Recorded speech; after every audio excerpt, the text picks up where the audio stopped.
that appointment at 916-520-9990. That's 916-520-9990 or AmericanEnergyAir.com. Call 916-520-9990 now. Hurry in and save big during Honda's President's Day sales event at Folsom Lake Honda, your one-stop Honda shop. Hurry in and save on our best selection of new Hondas. Each is priced to sell now. Folsom Lake Honda is your one-stop Honda shop for great pricing on a giant selection of new CRVs, HRVs, Civics, and Accords with low finance and lease options. Plus, get an instant cash offer for your trade. Get to Folsom Lake Honda or go to FolsomLakeHonda.com. Folsom Lake Honda, yeah, your one-stop Honda shop. KHD1 Sacramento, KYMX HD3 Sacramento. From the Power Business Technology Toshiba Studios. This is Sacktown Sports 1140. Feeding your passion for local sports in the afternoon. It's the Drive Guys with Kevin Gleason and Kyle Drake on your radio at 1140 a.m. Streaming audio at SacktownSports.com and the Sacktown Sports. So watch the show on YouTube at Sacktown Sports 1140. Here are the Drive Guys with Kevin Gleason and Kyle Drake. Drapes will be back with us tomorrow when we'll be coming to you, of course, from the Golden One Center. So it's Jay and YT. And, of course, this has been the month for just blockbuster NBA news. We found out today, of course, that Wemby has been shut down for the season. Just stunning, and hopefully he's going to be okay. Terrible news for him, first of all, for the Spurs. For the NBA, Jay, no Wemby. I'm not a Spurs fan, but I was sad when I heard that. It's like, I can't see Wemby play anymore. That's too bad. I guess I'm just cold-hearted because I just want his health to be okay. Yeah. I give a damn about what's going on in the NBA. Focus on your health. Focus on living. Mm-hmm. You know, the other part of that, too, is you know, more times than not, I don't want to say we all, because hopefully we haven't all, but I've had family members who've had blood clots, and you know, it's not the easiest thing to deal with. Mm-hmm. And so take care of yourself, Wembanyama. Hopefully the health can turn into 100%. You know, one thing, I'm a little different than most people. To me, the NBA is entertainment, you know, so I look at it from the standpoint. And then the other part is I'm a winner. Anything that's going to allow me to be a winner and compete at a higher level against my competition, I'm going to welcome it. So shouts out to the Spurs, but I sure ain't crying no tears. Are you saying that the Kings have a better chance? They absolutely do. They do. They absolutely do. Yeah, they virtually, you know, now it's like 11 teams for 10 spots, including the Phoenix Suns. You count Portland in there now? Nope. Okay. They've dropped back to reality. Yeah, and they've had a nice season, but looking at, I think they still have a lot of road games coming up, and they've maybe overachieved a little bit, so they can still play their way conceivably into that picture. But right now, no disrespect to them, but I don't see them as part of that picture. The thing about Wemby, and I know a lot of people leapt to this conclusion, like, oh my goodness, Chris Bosh had blood clots and he had to shut it down. But I found, and maybe you found too, I don't know if you know this, Jay, sounds like you know a lot more about blood clots than I do. We've had just recently guys like Brandon Ingram and Oscar Thompson have dealt with this, and they've recovered from it. So, that's fingers crossed. It's about, you know, where it's located. And one of the first things I thought about was like, man, he just was on a plane a couple of times, you know, from San Antonio, obviously here to California and back. And I don't know, you know, if he went anywhere else in between. And from what I know, you know, you never want that blood clot to travel. Yeah. But that's one of the toughest situations of getting up in that air. Sometimes that can move some things. And so, as I said, great health to Victor Wembanyama. Focus on your health. Don't worry about the game of basketball. Don't worry about, you know, entertaining fans at the moment.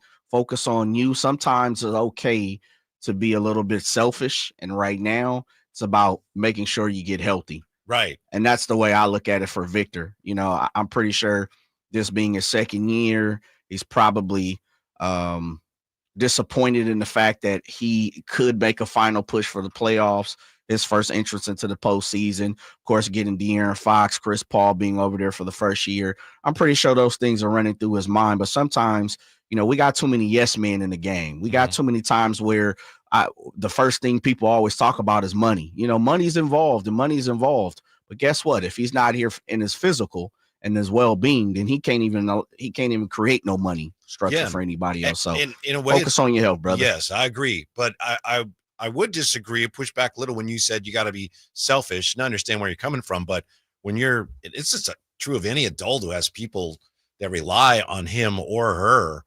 Sometimes you got to take care of yourself, not just for yourself, but for everyone that relies on you, I'm not just talking about his teammates. I'm talking about like his family. True. You got to take care of yourself for the good of others as well, because people rely on you. So sounds like they got a handle on it. And of course, the reason he can't play is because he has to go on blood thinners to treat the blood clot. And then if something were to happen where he gets, cut, then you got a real issue on your hands. So hopefully he's able to put that behind him.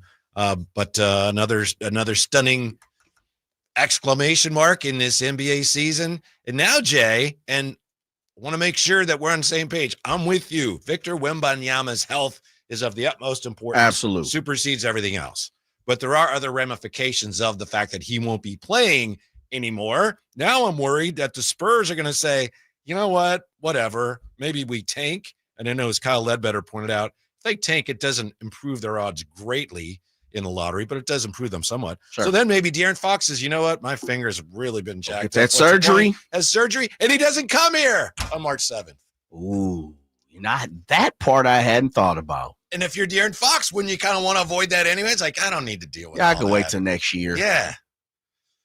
And then we lose the entertainment value of him coming back to Sacramento. But it's more likely that you get a W out of that with the way this team's going. You never know for sure. Come on, Whitey. Don't start all that negative talk today. It's not negativity. That's it's negativity, man. Ask any Kings fan. Hey, we're playing so-and-so, and they got 5 guys out. That's a loss.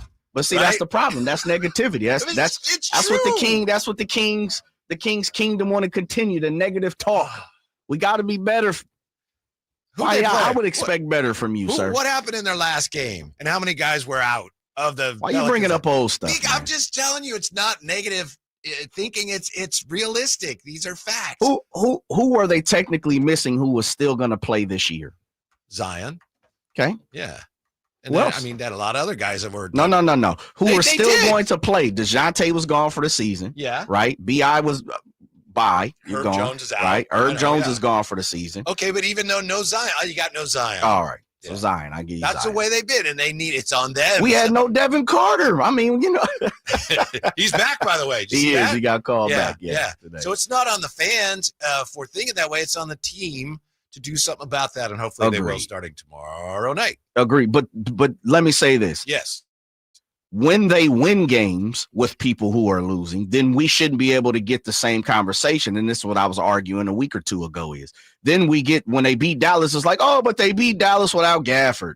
They beat Dallas without AD. It's like you damned if you do, you damned if you don't. So that's why I continue to push back on it is at what point in time are we going to celebrate a positive win compared to, well, you know what? They lost, or excuse me, when are we going to celebrate anything for the Kings that in a positive light when it's, well, they lost to a shorthanded New Orleans Pelicans team. And you know what? They beat a shorthanded Dallas Mavericks team. Well, I can't win. I can't win for losing. Mm-hmm. Jay, we disagree a little bit on the whole thinking of when another team's out, that means the Kings are going to lose to them. We disagree on that. But in terms of what you're just saying, we are in lockstep because right now a win is a win, period. Truth. Very true. I don't care if the other team says we couldn't get enough players together. You've been saying that, but what I'm saying is to the King's kingdom, to the fans. Mm-hmm. How many times do we have to sit here and defend a win?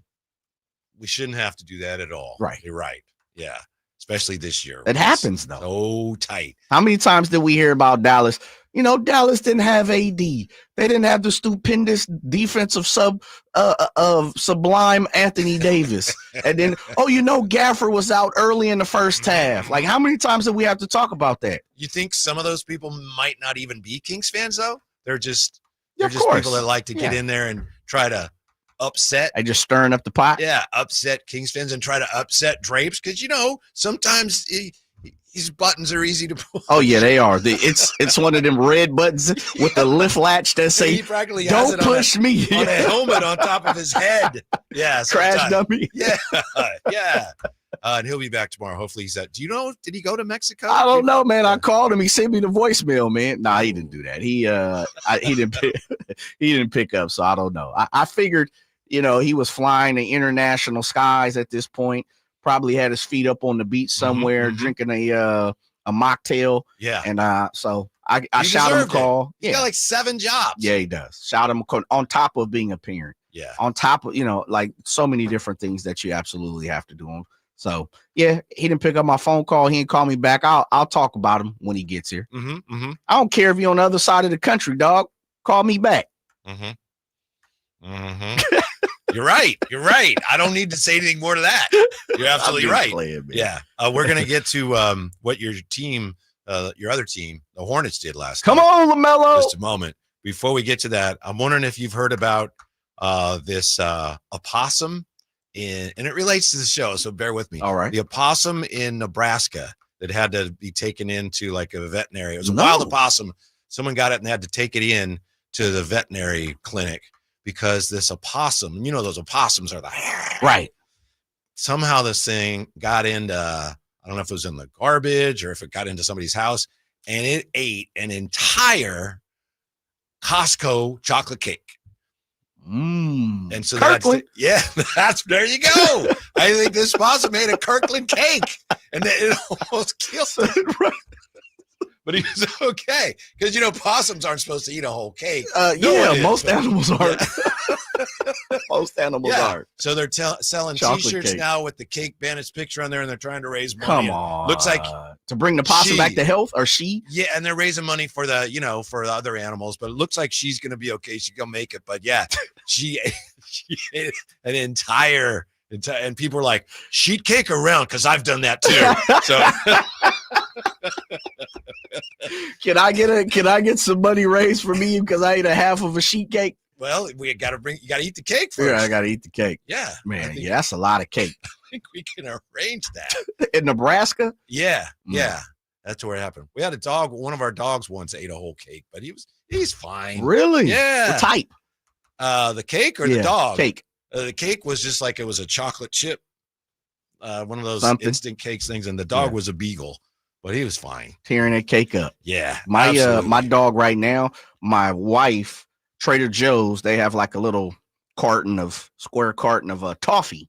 Yeah. Right. And so she put it by the side of the bed, ate all the candy out, but at the bottom it has the remnants of like the toffee and the nuts and stuff like that. And some way, somehow my dog bust that thing open and ate like the remnants of it. And I was like, oh Lord. What is you've told us before, now I forget your dog's name? Menace. Menace, yeah. Because he's a menace. Yeah. Absolutely. He's an absolute menace, breaking into candy cartons, but it's like, oh man, come on. We gotta take the dog to the hospital. I'm gonna spend couple hundred. Oh, you had to take him in? He was fine. Oh, okay, I thought I was going to have to go pump his stomach or something. Menace. Yeah, he's a menace. Yes. The Lakers menaced by the Charlotte Hornets last night. Bad loss for the Lakers. What happened? What does it mean for the Kings and the rest of the NBA? Back with that next. Sacktown Sports. All guests and callers join us from the Folsom Lake Honda Hotline. Folsom Lake Honda, your one-stop Honda shop. Hey, everybody. It's your boy, Kyle Draper. I still remember the first car I ever owned. It was sweet. It was cherry red, but it didn't quite run the way that I wanted. It would make a funny sound like something like that when I was driving, and eventually I had to get rid of it. But I tell you what, I wish I knew the fine people at Mercedes-Benz of Stockton back then. Their service department is first class, and they accept most extended warranties no matter where you purchase your vehicle. Their service department, those technicians out there, they're super experienced, more than 224 years. Plus, they treat you fairly. The price is fair. They treat you like your family. So schedule your service today at Mercedes-Benz of Stockton. It's just a short drive right off I-5. Or, of course, you can go online anytime at mbfstockton.com to schedule your service today. And tell them Drape sent you. Mike Rowe here with a quick question. Is your concrete sinking? Whether it's your driveway, sidewalk, or patio, those uneven surfaces are not just ugly, they're dangerous. That's where Groundworks comes in. They use state-of-the-art concrete lifting solutions to prevent tripping hazards, and they're the best at what they do. Schedule your free inspection at groundworks.com/row. And while you're there, check out my latest dirty job. It's a good one. Licensed in all states where work is performed. See website for details.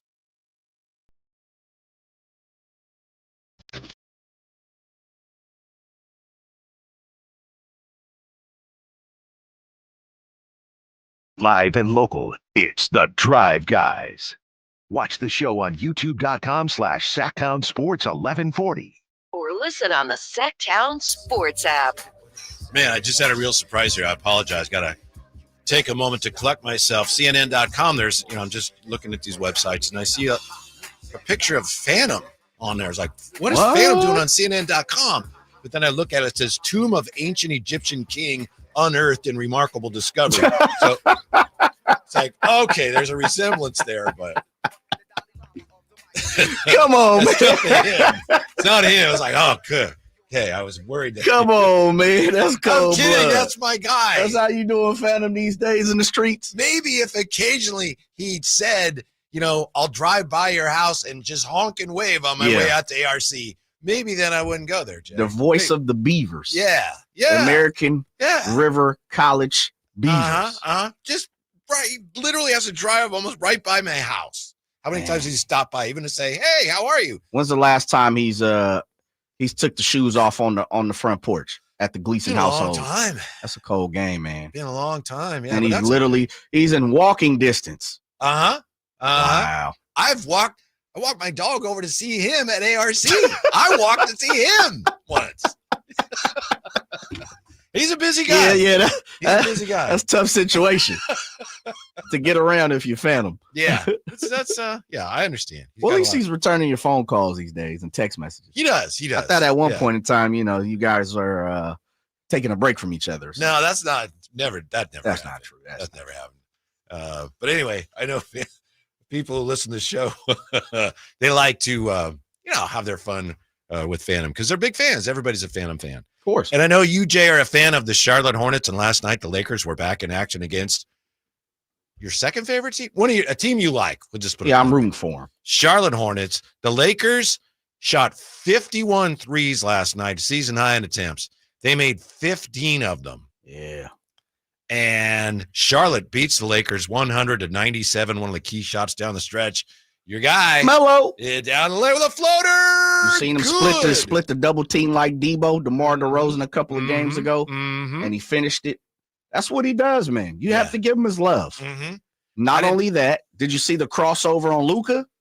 Had Luka on skates from the left to right with the goal. Oh, come on now. With the drop-off dime. I think I saw that. I didn't see, the game wasn't on TV. I saw some of the final 2 minutes there. But what I read was that down the stretch there, the Hornets that's what they were doing is like they were hunting Luka. Where's Luka? Yeah, where's he at? Yeah, but I mean, and then on top of that, what's super interesting is we were talking about, was LeBron going to play or wasn't he going to play? Then they announced that he was going to play. Yeah. And when you really start to look at it, Austin Reeves has kind of been like their secondary star post Anthony Davis. He's averaging 19 points. He had 8 last night. Luka had 14 or 16?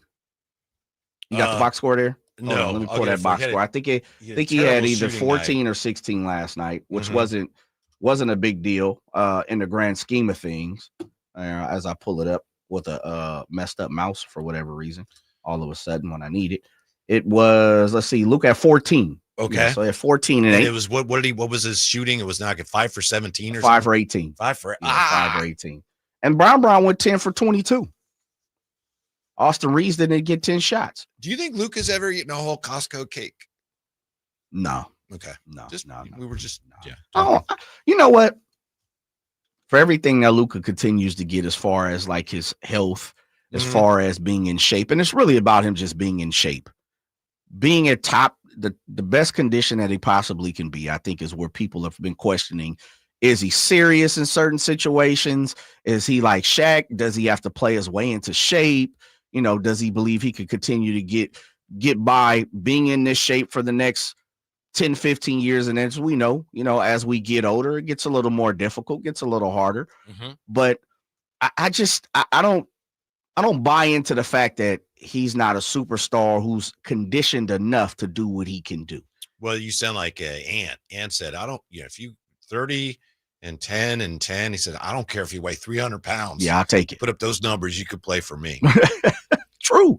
But I guess there's always another level that he can get to. And there's been some times where people have questioned his conditioning late in games, especially in the postseason. There's been a couple times. But, I mean, he's had fantastic postseason runs. It's not like he hasn't showed up. So it's interesting to see why people continue to attack his health. Well, some of it has come from or his condition, I should say, not health. Yeah, because I remember 2022 when they got to the conference finals and they lost to the Warriors, and I got a lot of flack from Dallas fans because I was saying Luka's not that good. They're not going to win just because of him, and I got inundated with messages from Dallas fans, Jay, and they were wrong and I was right. But be that as it may, when that series was over, Jason Kidd said, "You know what? I hope Luka saw a guy in Steph, and I hope you see what it takes to be a champion at that level." So whether you agree with them or not, that's not, fans point fingers and saying, nah. That was the coach of his team. So I think the Mavericks had something that they have been a message they've been trying to get him to accept for years now. Which is what, though? And I know we don't absolutely know exactly what that is, but I mean, this man is taking you to a finals, a Western Conference finals, and in the playoffs pretty much every single year. I can't remember his rookie year, but I believe they were even in the playoffs. Like, he really hasn't missed a playoff run. So what more are you expecting beside a championship? Yeah, and I'm just guessing here based on what they've said, because it's not, I'm not there with the team, but I think they feel like he's good enough to be even better than he is. The amazing thing to me about Luka is that first year he came in the league, and as Kings fans know all too well, he was sensational. But the thing that impressed me was the next year he got better. Yes. And then I think that's when the Mavs started feeling like you can continue to improve, and maybe he cut some corners there with his conditioning. And again, I'm just going by what we've read and heard them say. He gets hurt, comes back. They're not pleased with the shape he's in when he comes back. I don't know if that's ultimately why they traded him, but that has gone on. All I'm saying is it's not just fans making fun of him. It's also his own team that for years has been pointing out, you know what, you could be in better shape. You'd be a better player if you were a better condition. 21, let's see, yeah, 21, 7, and 6. So 7.8 rebounds, is rookie of the year. Of course, he won rookie of the year. Yeah. Second year, just what you're talking about. Finished fourth in the MVP, All-Star, NBA All-Squad. Of course, first team, 28. So he pushed up almost 8 points, 28.8. Total rebounds, let's see, he pushed up 2 at 9 and pushed up assists at 2.5, almost 2.8 or more than 2.5. So he had 28, 9, and 8. His third year, 27, 8 and 8, 28, 9 and 8, 32, 8 and 8, 33, 9 and 9. I mean, he's getting better every single year for the most part. What else could you be asking for beside bring me a championship, please, Mr. Doncic? And one of the ways you do that is be better at the other end, which involves being in better condition and being more dedicated to the whole game, not taking plays off on defense. Yeah, you know what? We're talking about a guy that could be like way up there among the best ever. He's already there. He's already a walking Hall of Famer right now. Okay, I'll give you that, but I mean the best ever, I don't think he's anywhere near that. And I think he could be. Well, he's only played, 6 years, Whitey? Yeah. I think this is the narrative. This is the point that the Mavs, that's why they're pushing him. You're saying, look, this guy's great. How can you not be satisfied? I think the Mavs are saying, yes, that's great, but this guy could be even better, but he might not really want to be. Yeah, maybe that's not fair, but that's where they're coming from. Yeah, I don't see that. See, I think it's more of a personal situation and or the money. I always follow the money, Whitey. You don't want to give up that all close to $400 million, then that's understandable. But stand on that. Say that. And if not, then as I said, it's got to be some personal situation between him and someone, his team and someone. and it'll fall out. Somebody will write an all-tale book, or, we'll find out sooner or later down 2 years when time has healed a few wounds. But I just, there's no way. And I think that's why it sent shockwaves, not only through the NBA, but through the sports world. Luka's never going to be a great defender. Let's get over that. He's never going to be that. Mm-hmm. And if he does, then he proves me wrong, but I just don't see it. But I'm not saying that's effort. I don't think it's for effort. Sometimes you just don't have it. And I don't care if you're in the greatest shape or not. Sometimes you just can't do what you can do. Yeah. You can we could put the greatest in shape athlete, and I'd be like, hey, go dunk a ball. Hey, you just can't do it sometimes. Mm-hmm. For whatever height, reason, jump, I don't know. That doesn't mean that you're not in great shape, and that doesn't mean you can't do something. I think they're two separate things. Now, if there was something to the form of them saying, hey, listen, this keeps him away in the fourth quarter. If they could show me statistically his shot falls off, his defensive rating is tremendously, fell off the cliff in the last 2 minutes, like something of that nature, then I'll accept it. But I think we're asking the guy that is not capable of doing something that they're asking. Yeah, and I just think they feel, and I feel like I'm arguing their case for them. Yeah, but no, you're not. You're just playing devil's advocate. They clearly feel like, no, he could be better there, and we're not sure he wants to be, and we need him to be. And the money has something to do with that for what we're paying him.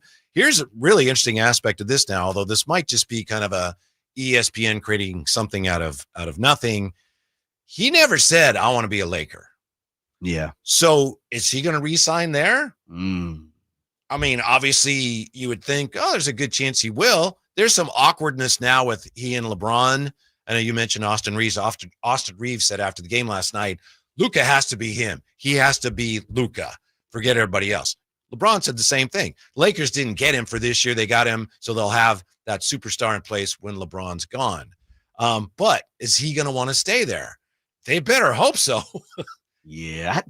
Don't you? Well, I guess you make that move no matter what to get Luka, and then you'll deal with comes in-house down the road. His agent is Bill Duffy, which we know is one of the most powerful agents in the NBA.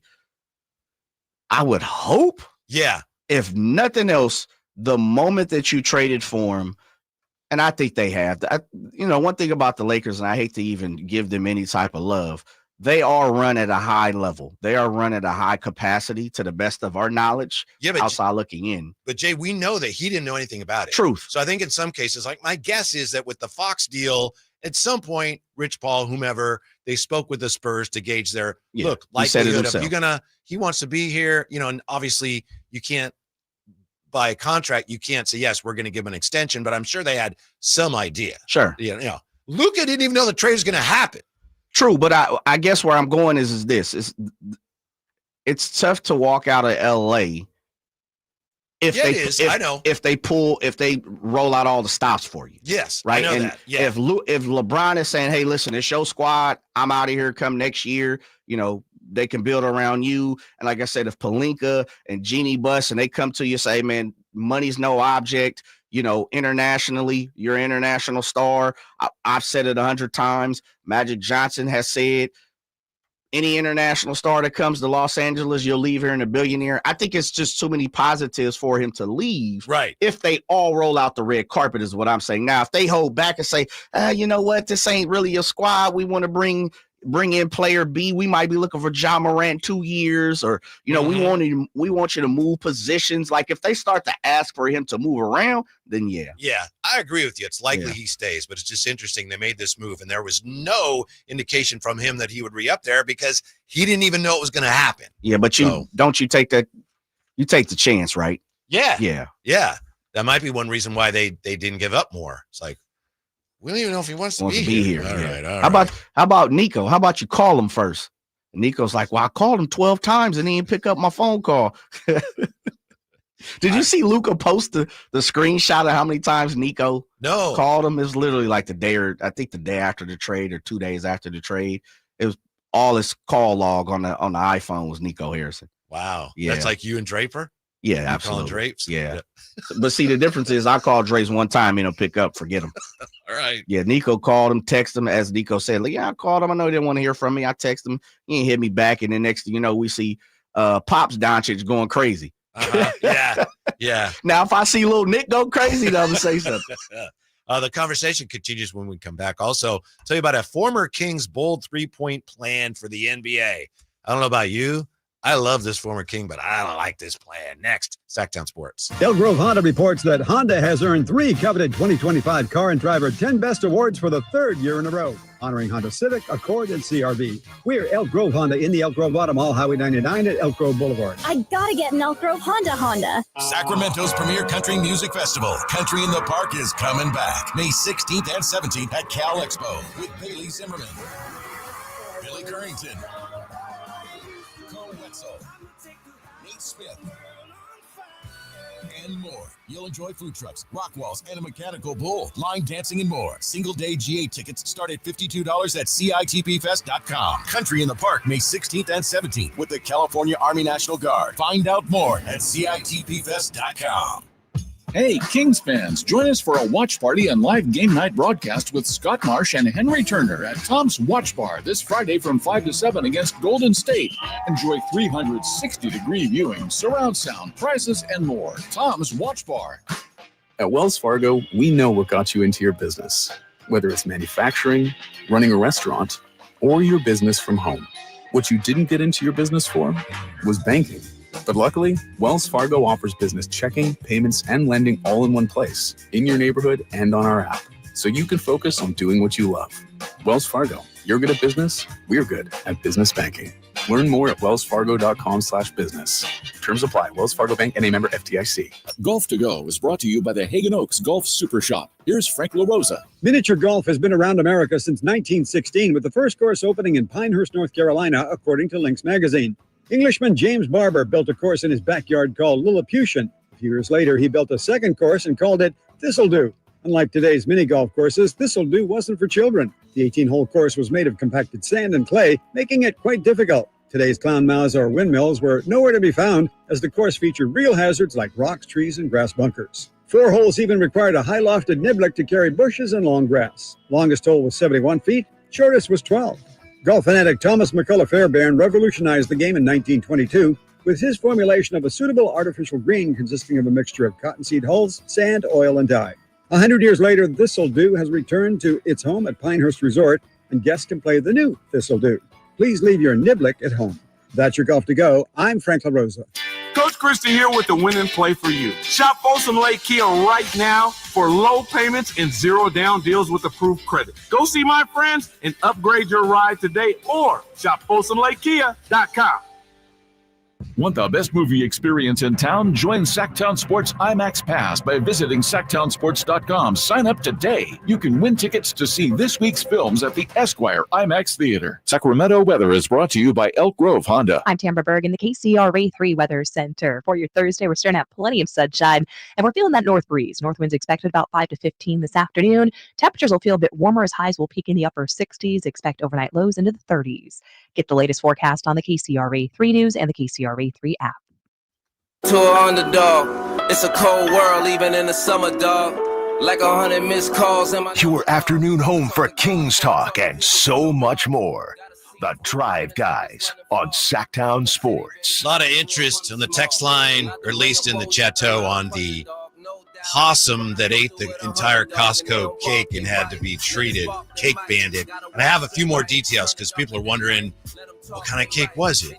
So according to CNN, there's a real estate agent in Omaha, and she went outside and she found the chocolate cake on the floor of her back porch, brown paw prints on her new beige couch, and then the possum was laying on top of the couch, and the possum, after eating the cake, was just and it was an entire tuxedo chocolate mousse cake from Costco. Ooh, some of that rich stuff. Yes. Ooh. Yes. So I don't know if it was round. I don't know if those are round or sheet, but it was the tuxedo chocolate mousse cake, which I'm assuming is Kirkland brand. I don't know that for a fact. Yeah, you know that was Kirkland? Yeah. So this is going to sound bad, and I got to be careful because I don't want Peter or nobody come after me. I think the possum's fine. Yeah. The question I have is this. If you come to your back porch and you see a possum, see your trash, see the cake next to them, their belly up, what's your first intuition to do? And I know it's hard because you're not going through it, but is your first intuition to pick up the phone and I don't know, did they pick the possum up, put it in the car and drive it to the vet, or did they call someone like the health, that's a good question. Let me see if I have that answer. answer. Or like who came and picked up the possums? There's a possum on your couch, Mom. Yeah. Mom didn't believe him. I thought he was messing with me. So I went over and turned the light on. I opened the door and I was like, oh my. And then I was like, oh, it ate the Costco cake. They tried to shoo the possum away. They began to consider whether the chocolate could have been poisonous.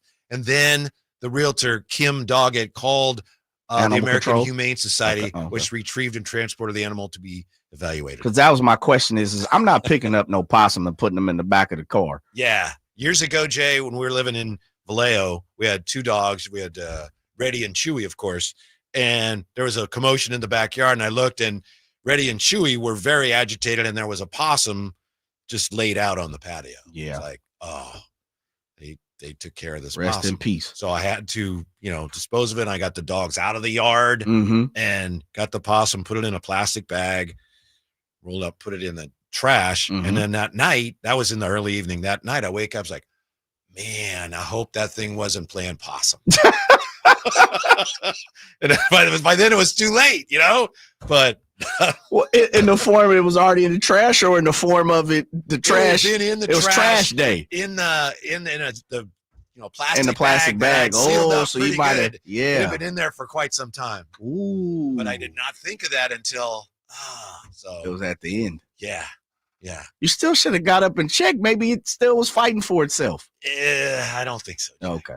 But I'm with you. Like if I see a possum lying on its side, my first intuition is not to pick up the possum. So, woo, woo, woo. Are you okay? You good? I'm like, man, this possum is sitting in my backyard. I'm a big animal person, but I don't know that I would have called somebody. I would have just shoot it on its way, or he like, was sick, Whitey. Let him figure it out. Moose all through his guts. Maybe he enjoyed it. He was a little. Well, he did enjoy it. That's why he ate all of it. How about this from our buddy? I mentioned him yesterday.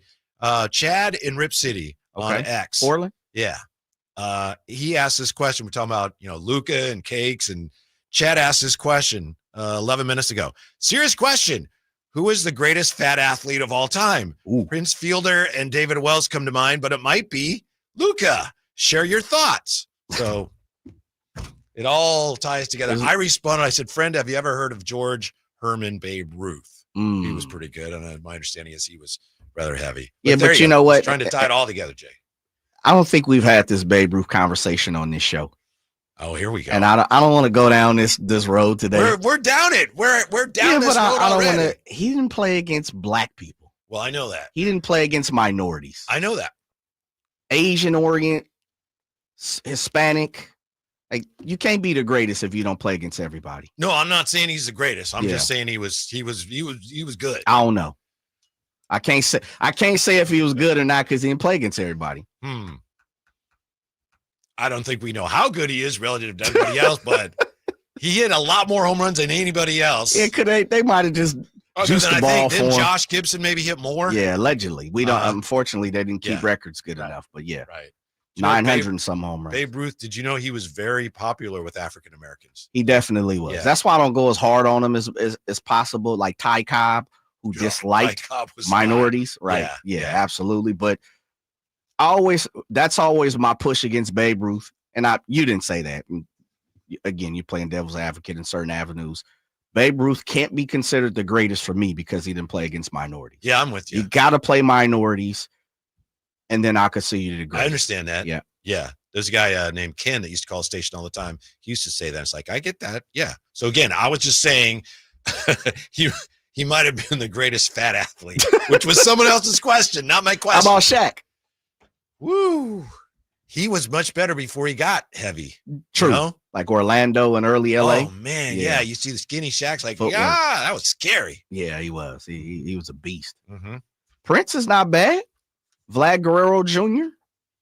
We got there's some great guys out there who had large masses. Right. Why not? pounds. Yeah, I mean, there's some good dudes William out Refrigerator Perry. there. Absolutely. And that's the other part. Aaron Donald. There's some good guys out there when it comes to, carrying a lot of weight. See, I think if you were an offensive lineman, Reggie White. Yeah, you'd have to, you have to weigh like 300, right? Or you used to. I think now they've scaled it back a little bit. Then when you're done playing, what do? You lose the weight. Jeff Saturday. You see a bunch of these guys, Josh Smith, like a lot of guys who held a lot of that weight on, they lose it. Where does it all go? That's a lot. If you're Goes lose away, man. like 30 pounds or something. Wow. But you're talking like, I don't know, 140 pounds or something. No, not that much. Not that much. Yeah, You're right. I mean, You're right. if you playing 80 at 325, pounds, right? yeah, something like that. Yeah, you definitely. All right. Huh. Now we're getting people at Bartolo Colon. Yeah, Bartolo that dealt wasn't for a even my long question. time, man. Mhm. He dealt for a long time. Yeah, he did. Fastball. What's he throwing? Fastball. Then what? Another fastball. Fastball. Uh-huh. Two-seamer, Yep, four-seamer, yep, split finger. yep. That's all he's got, but he'll get you out. Here is Eddie Johnson's plan to save the NBA from a three-point hell. Eddie Johnson. We love Eddie Johnson. We've had him on the show. Former King, one of the original Kings. He did very well, I think, in our 40 top Kings of all time. Yes. He's not crazy about how many threes are being taken in the NBA. And once again, going back to X, the former Twitter, Eddie Johnson said he would like to propose a cap of 25 threes per game per team. Not going to work. He says, watch the beauty of basketball return. Nothing like a basketball offense using all 5 players running 94 feet, leading to crowd-pleasing fast breaks, end quote. I would never say anything bad about Eddie Johnson, but I'm not with him on this, Jay. And I've heard that suggested before. I don't think he came up with that, but you can't do that. A cap on a number of threes a team attempts? Yes, it would never work. It's, again, like we were saying with the All-Star game and how everyone wrings their hands about how terrible it is. The three-point shooting in the NBA, I don't think it's really a problem, Jay. It's something to be aware of. Sure. But it's not a problem. No, I'm with you. I think if that's the way you choose to, draw up your plays, and we've heard Coach Doug Christie talk about he wants to get 40 or more up. Yeah. We know he's not the only one in the NBA. If that's how you choose to attack offensively, then more power to you. Defensively, you got to stop it. And a lot of times it stops itself. And I think that's where you see a lot of the naysayers and people who dislike all these different threes. Number one, they're purists. Eddie Johnson is more of a purist. He is. We've had him, like you said, had him on the show. We know where he kind of comes from. And then the second part of it too is I would be remiss if I didn't think a sharpshooter like Eddie Johnson is looking over and got some type of, make sure I got the proper word. He's looking around like, man, if I was only, envy. He's probably envious of Maybe. some of these threes He's that's a great going up, shooter. and he's like, hey, I could do this better than half these people. 339-1140, 1-800-920-1140 is the number to use if you want to text us, you want to join the conversation. When we come back, and we'll see if we can get back to the phones or get to the phones as well. Do fans even care anymore about PEDs? And should we care at all? Next with the Drive Guys on Sacktown Sports. Hey, Mom, I've been meaning to talk to you about some new COVID information I saw online. I read that Black folks like us with certain conditions like diabetes, heart disease, mental health conditions, or being 50 and older, like you, are at high risk. Boy, you sound like a commercial. I'm just saying. I know you love your ginger teas and essential oils, but remember, there are treatment options for COVID-19. I promise if I get sick again, I'll call my doctor to ask about my options. Visit WeTalkWeRise.com to learn more. Brought to you by Pfizer. No two people learn the exact same way. So how did Babbel become the award-winning language learning app? We thought of you, all of you. Take Sierra. As a visual learner, she uses Babbel's wordplay videos. Today I'll share a quick lesson on shopping French. Merci beaucoup. Keith is a be in the room with real people kind of learner. So he loves the live online classes with our language experts. Okay, class. Vos está pronto. Estamos prontos. However you learn, Babbel makes it easy. Try Babbel for free at Babbel.com. Babbel.com. Do I choose a Sleep Number smart bed? Can I make my side softer? Can I make my side firmer? Can we sleep cooler? Sleep Number does that. Cools up to 8 times faster and lets you choose your ideal comfort on either side. Your Sleep Number setting. And now save 50% on the new Sleep Number limited edition smart bed. Limited time. Exclusively at a Sleep Number store near you. Learn more at sleepnumber.com.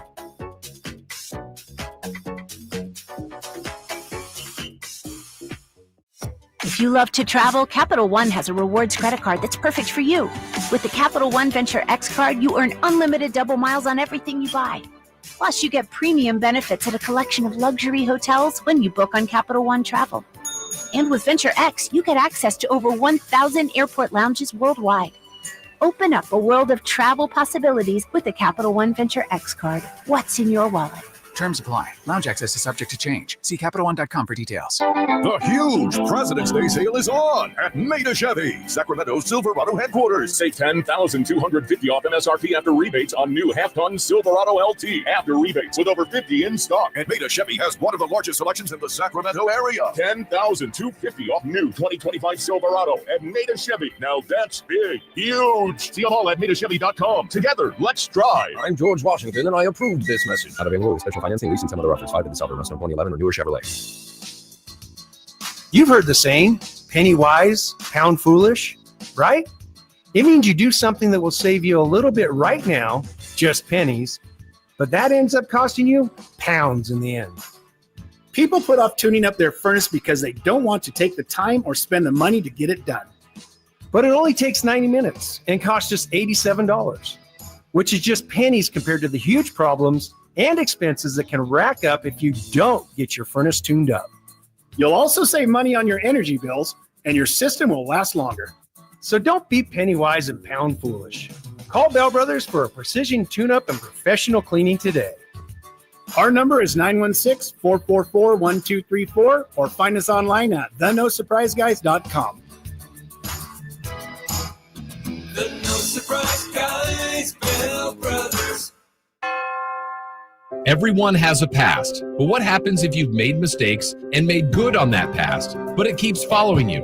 Are you looking for an attorney to erase past records and restore your rights? Maybe even restore your gun rights? Do you need a reputable criminal defense attorney who knows even good people make bad mistakes? Well, the attorneys at Gonzalez Law Office are here to help. Find Gonzalez Law Office online at saclegaldefense.com or call them at 916-304-9187. We don't settle for less, and neither should you. Hurry in and save big during Honda's President's Day sales event at Folsom Lake Honda, your one-stop Honda shop.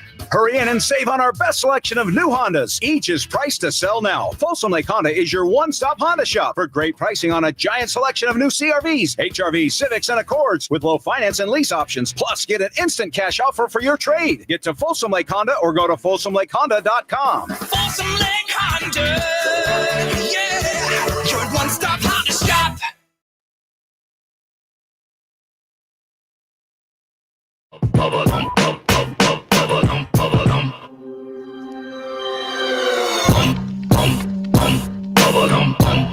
The Drive Guys, live and local, every afternoon, Monday through Friday on Sacktown Sports. I know a lot of Kings fans were hoping that Bobby Portis would end up with the Kings. Didn't happen.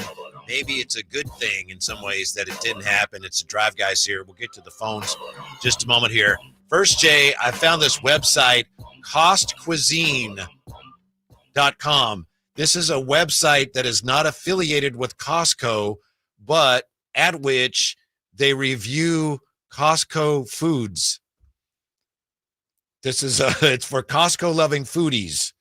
Anyway, I found it. I think Costco Kirkland Signature Tuxedo Cake. How much? Looks like $16.99. Oh, yeah.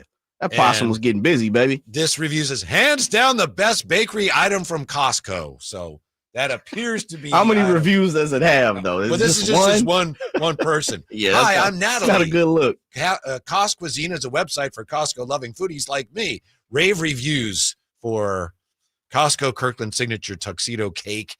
I'm wondering what the possum thought of it. Sounds like the possum liked it fine. Sounds like she liked it fine. 339-1140, 1-800-920-1140. Ashley joining us on Sacktown Sports. Thanks for hanging, Ashley. What's up? Not much, but couple of things. So first, as far as fat athletes who are good, greatest fat athlete, I got to go Pablo Sandoval, Giants legend. And then also, as far as the Victor Wembanyama situation, from what I'm reading, and I hope this doesn't end up being the case, I see that being tall is one of the risk factors for blood clots. And so with that being said, and I know that how everything played out with Chris Bosh, I just hope that doesn't end up being the case. I know a lot of places are saying that it doesn't look like it will be. The one thing that concerns me, and I'm not a medical expert, is that the shoulder is near the chest, which is where the heart is. And if the blood clot ends up moving, I don't know if it would, but it could travel to the heart. And that would be where it kind of becomes a Chris Bosh situation. Hopefully it doesn't. But with him being so tall, it does scare me a little bit. Okay. Thanks, Ashley. I think, and like you, I've been in the hospital, though, so I know a little bit about this stuff. I spent some time in the hospital.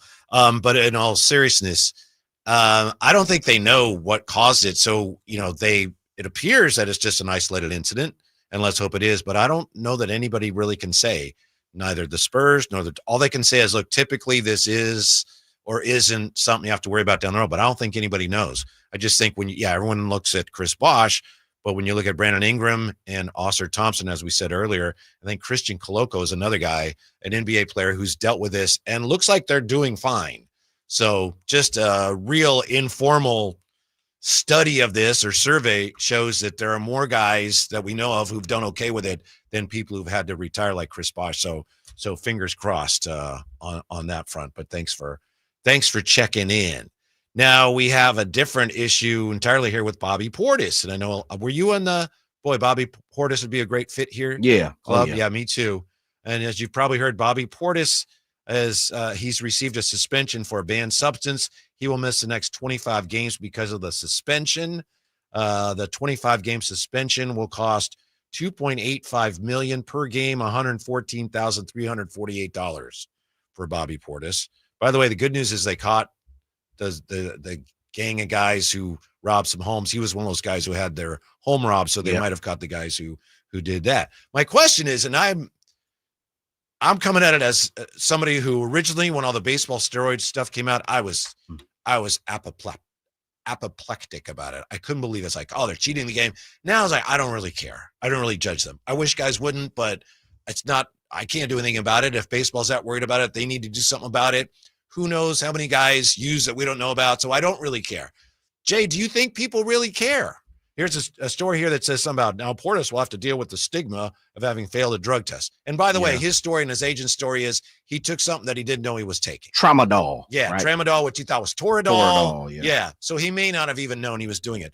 But I don't know that there is that stigma anymore, is there? There used to be, but now I just don't think people really care that much. Yeah, I would also say I think it depends on the sport. I think if you still get yanked in baseball, you kind of frowned upon.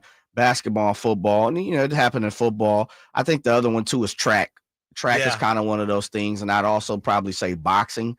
I think if you get caught, especially like if they test you before and after you win a belt or something, and then next thing you know, it's like, oh, you tested positive for something. I think those are like the three times, 3 sports, 3 incidents, 3 situations where people kind of frown upon it. Beyond that, I'm with you. Football, it seems like it happens once or twice every single year, and we just kind of push it off. Yeah, I think people realize, like, those guys have to. It's not true, but that's the way we look at it, right? If you're a pro football player, you can't blame a guy for taking that. They're trying not to get killed. They're taking a pounding, a beating every single week. Yeah, so, but I think overall, yes. I think we've kind of been, since baseball has went through all the ramifications that it has from PEDs, I think it's something that is accepted a little more than, oh my goodness, back in the middle 90s, late 90s. So, yeah.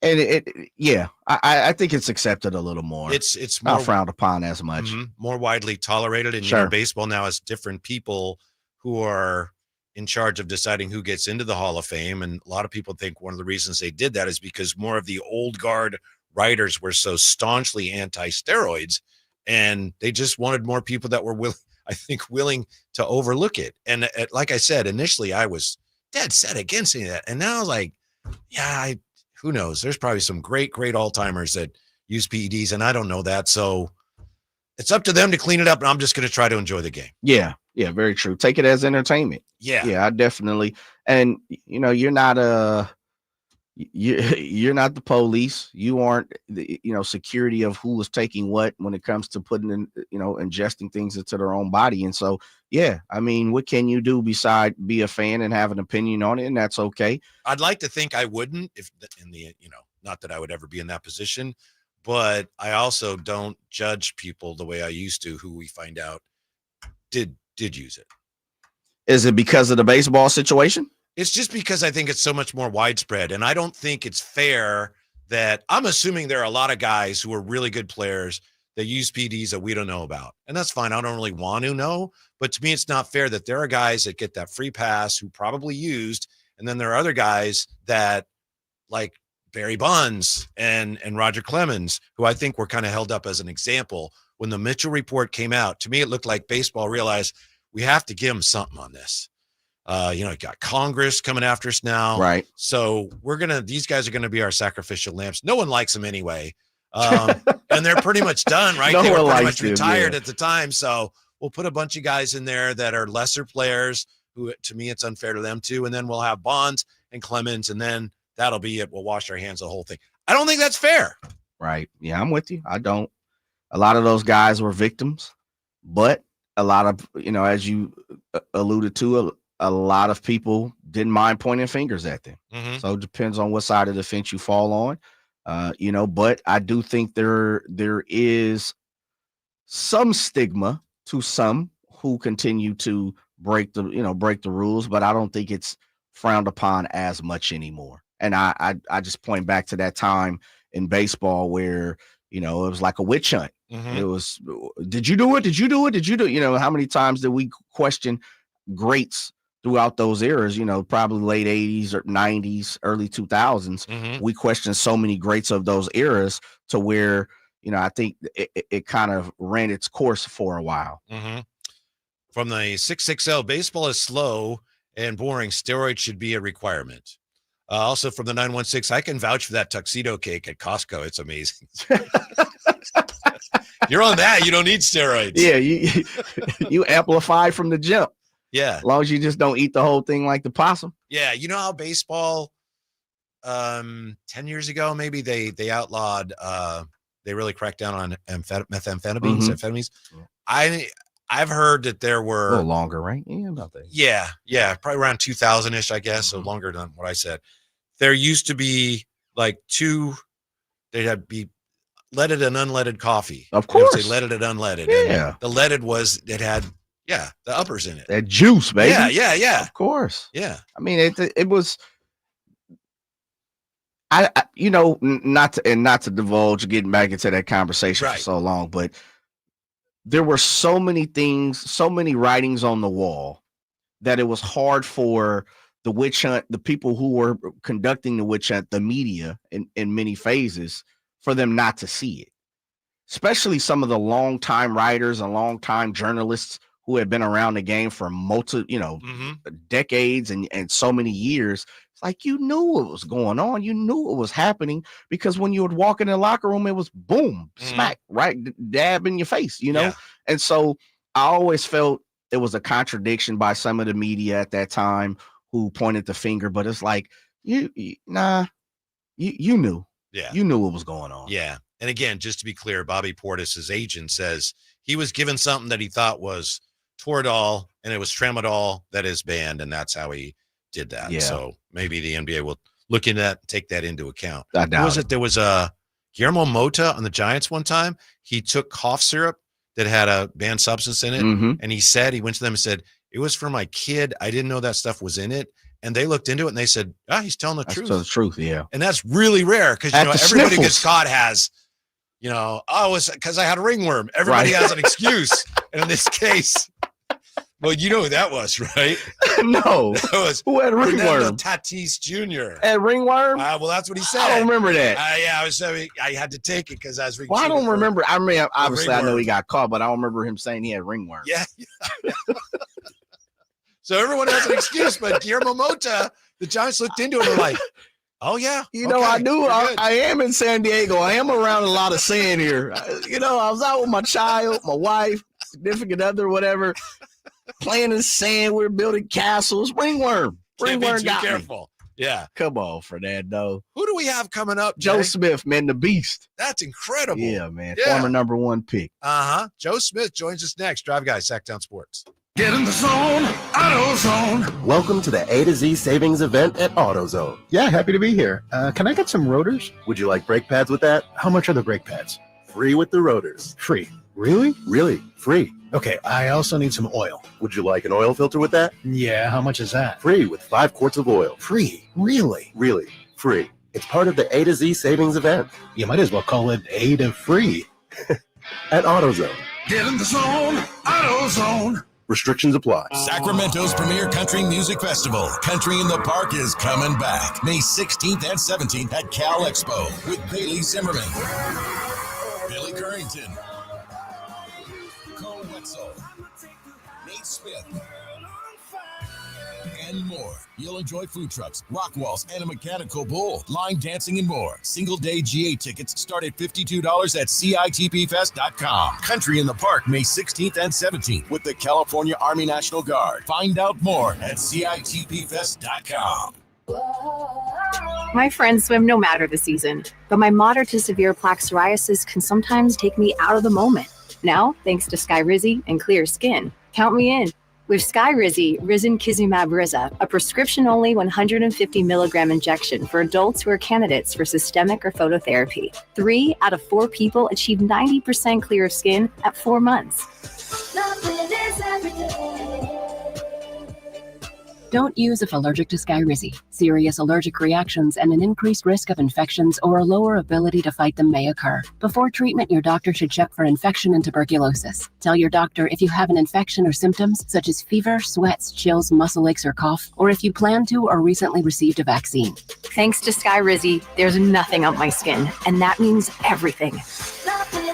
Ask your doctor today about Skyrizi, the #1 dermatologist-prescribed biologic in psoriasis, and visit skyrizi.com or call 1-866-SKYRIZI to learn more. Finally, an easy way to find home improvement contractors. Just visit subcontractorsunited.com and simplify your search for home services professionals. From cabinets to windows, roofing to plumbing, Subcontractors United is an easy, simple way to find and hire a home improvement contractor. And you never have to give up personal information. So no harassing phone calls like you get from those other websites.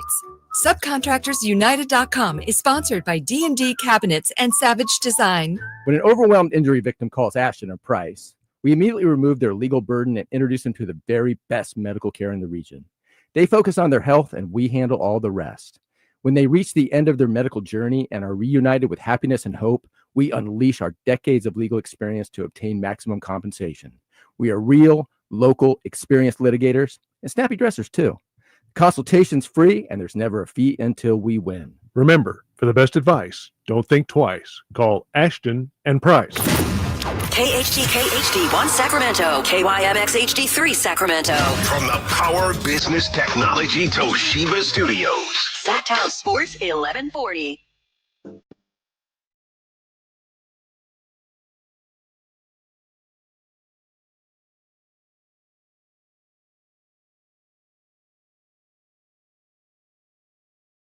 Live and local, it's the Drive Guys. Watch the show on youtube.com/Sacktown Sports 1140. Or listen on the Sacktown Sports app. Today's show is shaping up as something of a guest fest. Jerry Reynolds is going to join us at 5. Tony Ray Harvey is going to be in studio with us 4 o'clock hour. We have a very special guest right now. I'm going to let Jay bring him on because he and Jay have known each other for some time. Oh, well, a little bit of time. You know, I don't go back to like when he was balling on the hardwood, but I was saying this to my guy, you know, going out to All-Star break this past weekend, and I must admit, I got to see a couple of guys that I grew up watching, Latrell Sprewell being that guy, and it just popped in my mind, and I was like, you know what? You know who I haven't seen this week? My boy Joe the Beast Smith, former #1 pick, of course, of the Golden State Warriors, man, and, you know, somebody that was putting in work before a lot of these guys in the NBA. Joe, what's going on, big time? Oh, man, everything good. How y'all feeling, bro?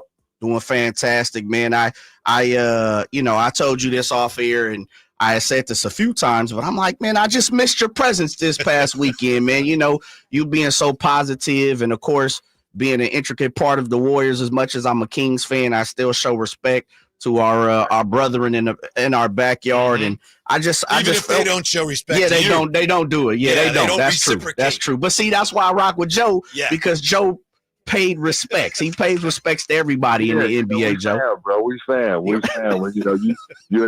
part of the NBA, you're an NBA fan, or however you're part of the NBA, man. We all family, so I treat everybody with respect. But on your other subject, man, it would have definitely been an honor to be out there, man. I saw that a few former players were out there. Latrell, like you said, Latrell Sprewell, Baron Davis, some other guys that played for the Warriors years ago were out there representing, and it definitely would have been a great honor to be part of that, part of All-Star Weekend. Being that it was in the Bay this year. Joe Smith with us 16 years in the NBA, and as Jay pointed out, the number 1 pick in the 1995 draft. And Joe, we know that you played with 12 teams, but never played for the Sacramento Kings. But what kind of impression did the old Arco Arena and Sacramento fans make on you as you made your way through Sacramento, through your journey through the league? I mean, I came through Sacramento when you guys were tough. You guys, Chris Webber, Mike Bibby, D-Bach, and those guys, So it was loud, man. The fans it was almost like a college atmosphere in there, with the cow horns, man, and the cowbells, clinking, and the how loud the fans used to get in those games, man. And back then it really wasn't a lot around the arena, so you kind of wondered where all those fans were coming from. Kind of wondered where they were coming from, but I mean, it was an electrifying arena, man. And I love used to coming in there as a visitor, being on the opposing team, listening to the fans, and being a part of that environment during those times. Former Naismith College Player of the Year, Joe Smith. Joe, you, as Kev said, you had an opportunity to have 12 different stops. Is there one that resonates with you? Is it Golden State because that was your first one, or as much as north? I hate to say it because you going up north or down south? Up north. Oh, you going up north? I was gonna say hopefully it's not the Lakers. Is there one that resonates with you? I would say first it would be the Warriors because that's who drafted me, gave me the opportunity to play in the NBA. But my favorite team, man, would be the Minnesota Timberwolves, man. When we were all together, the chemistry that we had on and off the court, man, and we were winning 50 plus games a year, so we were having a lot of success on the court.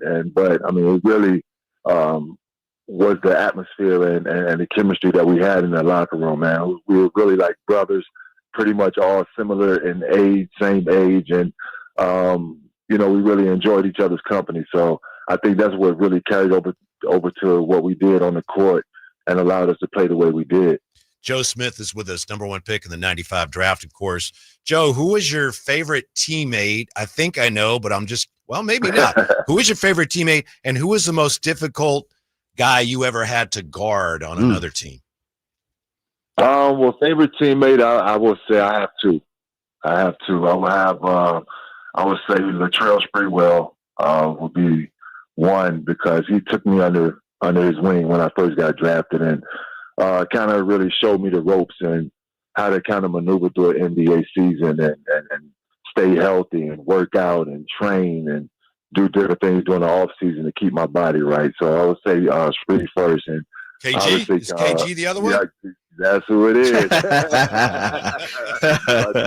my brother, man. That's my brother. We always call each other twins, man. So KG is definitely the second one, but there's no order to it. But I mean, both of those guys, really helped me throughout my career and was really there for me doing some to help me figure things out. Yeah. Who was the toughest cover for you? Toughest cover was, believe it or not, Sean Kemp. Wow. I believe that. Yeah. The Rain Man in Seattle was something different. And I caught him early. So, I mean, my rookie year, 95, I mean, he was still flying around and still, doing his thing on that block. And what I didn't realize is how strong he was. going up against Sean Kemp, you realize that once he hits you a couple times, you realize how solid and how strong he is and how he's able to use his body. So that's what made it really tough. I mean, he's quick. He's obviously athletic, but he was also strong as hell. Joe, when we look at Zion play and people try to figure out who is he like, that's the only guy I come up with that's a little bit like Sean Kemp. That's the only guy I've ever seen that's anything like Zion in my mind. Oh, no, you're right on point with that. You're right on point with that. And when I see Zion play, that's what I think about, Sean Kemp. Zion has a little bit more handle. That's good handle in his package. But as far as their size, their athleticism, and what they can do around that basket, they both have similar games. Joe, coming up, you were, I would say you were considered a back to the basket type of guy, but you also were, played with a lot of power, speaking of Sean Kemp and Zion Williamson. That was kind of your go-to, especially in college. You didn't shy away from piping on somebody if you had to. When it came to that, the obligatory veteran, someone who is now out the game and have your eyes close on the game, do you enjoy watching the game now? And maybe that's not the proper question. I don't mean to put you on the spot, but do you see some things in the game that you still enjoy? Oh, definitely. It's certain. Yeah, I ain't gonna lie. I can't lie. It's certain times I turn the TV after I see maybe 20 possessions with all 3 pointers being launched up. So it makes me want to turn the TV. But there are some points in the game where I do like. There's some teams that continue to play the right way. I would say Denver is one of those teams where. Jokic, obviously one of the best players in the league. They kind of play through him inside out like the old days, and it's not a bunch of threes just being launched up just to be launched at times. So they have more strategic game plan. I like to watch Oklahoma City. They shoot a lot. They have the opportunity. They have the times where they shoot a lot of threes, but for the most part, I see a lot of mid-range. I see a lot of inside attacking the basket off the dribble. I see a lot of, things like that that shows creativity and not just coming down and being able to 1-2 notch a three. So it's still sometimes where I do. It's some teams and some games that I do enjoy watching. That's the one and only Joe Smith, nice enough to join us. And Joe, I think one of the most admirable things about you is the fact that you've been very open about some of your financial struggles because you want to show the players that come after you, where things can go wrong. I'm wondering, what is it like to have everybody in the world basically know how much you're getting paid? How odd is that? Actually, that's something that we all used to talk about. Like, I think it was USA Today every year. When I went throughout my career, they would put it in the USA Today. So, when that came out, everybody, that would be the talk of the locker room. But it's something that obviously we feel we have to deal with, because it's going to be whatever we sign or whatever contract is that we come up with. It's going to be announced, so it's something that we're going to have to do, that we have to deal with. But I feel it's unfair at times because people are rating your game by how much you make instead of what your real ability or what you might be bringing to the table on a given night. That still may be productive to the team and helping them be productive and helping them be successful. Now they're just looking at how much you make and say you should be doing more. So, I think that's the bad side of it, but I think it's something that we all learned to deal with. Are you saying that players would check to see what everybody else is making? They want to see, I want to see what that guy's making and what that guy's making. Is that why people would check the USA Today? That I don't know. And that's a question that we all, had trouble trying to figure out. Why would they put that in the newspaper that? But when it's already public, right. In the public. So why would they just, list everyone like that and list it in the newspaper like that? So. They was hating on y'all the early time, man. The early period, they was already hating on you, Joe. They were trying to let people know what the type of deals that were being made in the NBA compared to corporate, or maybe I don't know. Maybe they were comparing that way. I don't know. Yeah, joined by Joe Smith, Joe, aka Joe Beast. A lot of people know you are a musical, and you probably kick back on this genius, but some people don't, man. Some people don't know that you are as close to music as you are close to basketball. And of course, we'll talk about your camp and your coaching career as well. Actually, and did you notice, Whitey, that Joe Smith was brought in to help a former Sacramento King, Alex Lynn? I did. Did you know that? Yeah, Okay, we got to talk about that too. Phoenix, right? Yeah, absolutely, in Phoenix. Yeah. But Joe, you are a musical guy just as big as much as you are a basketball guy. Explain what music has meant to you off the court of basketball and in your life. I mean, it means a lot, man.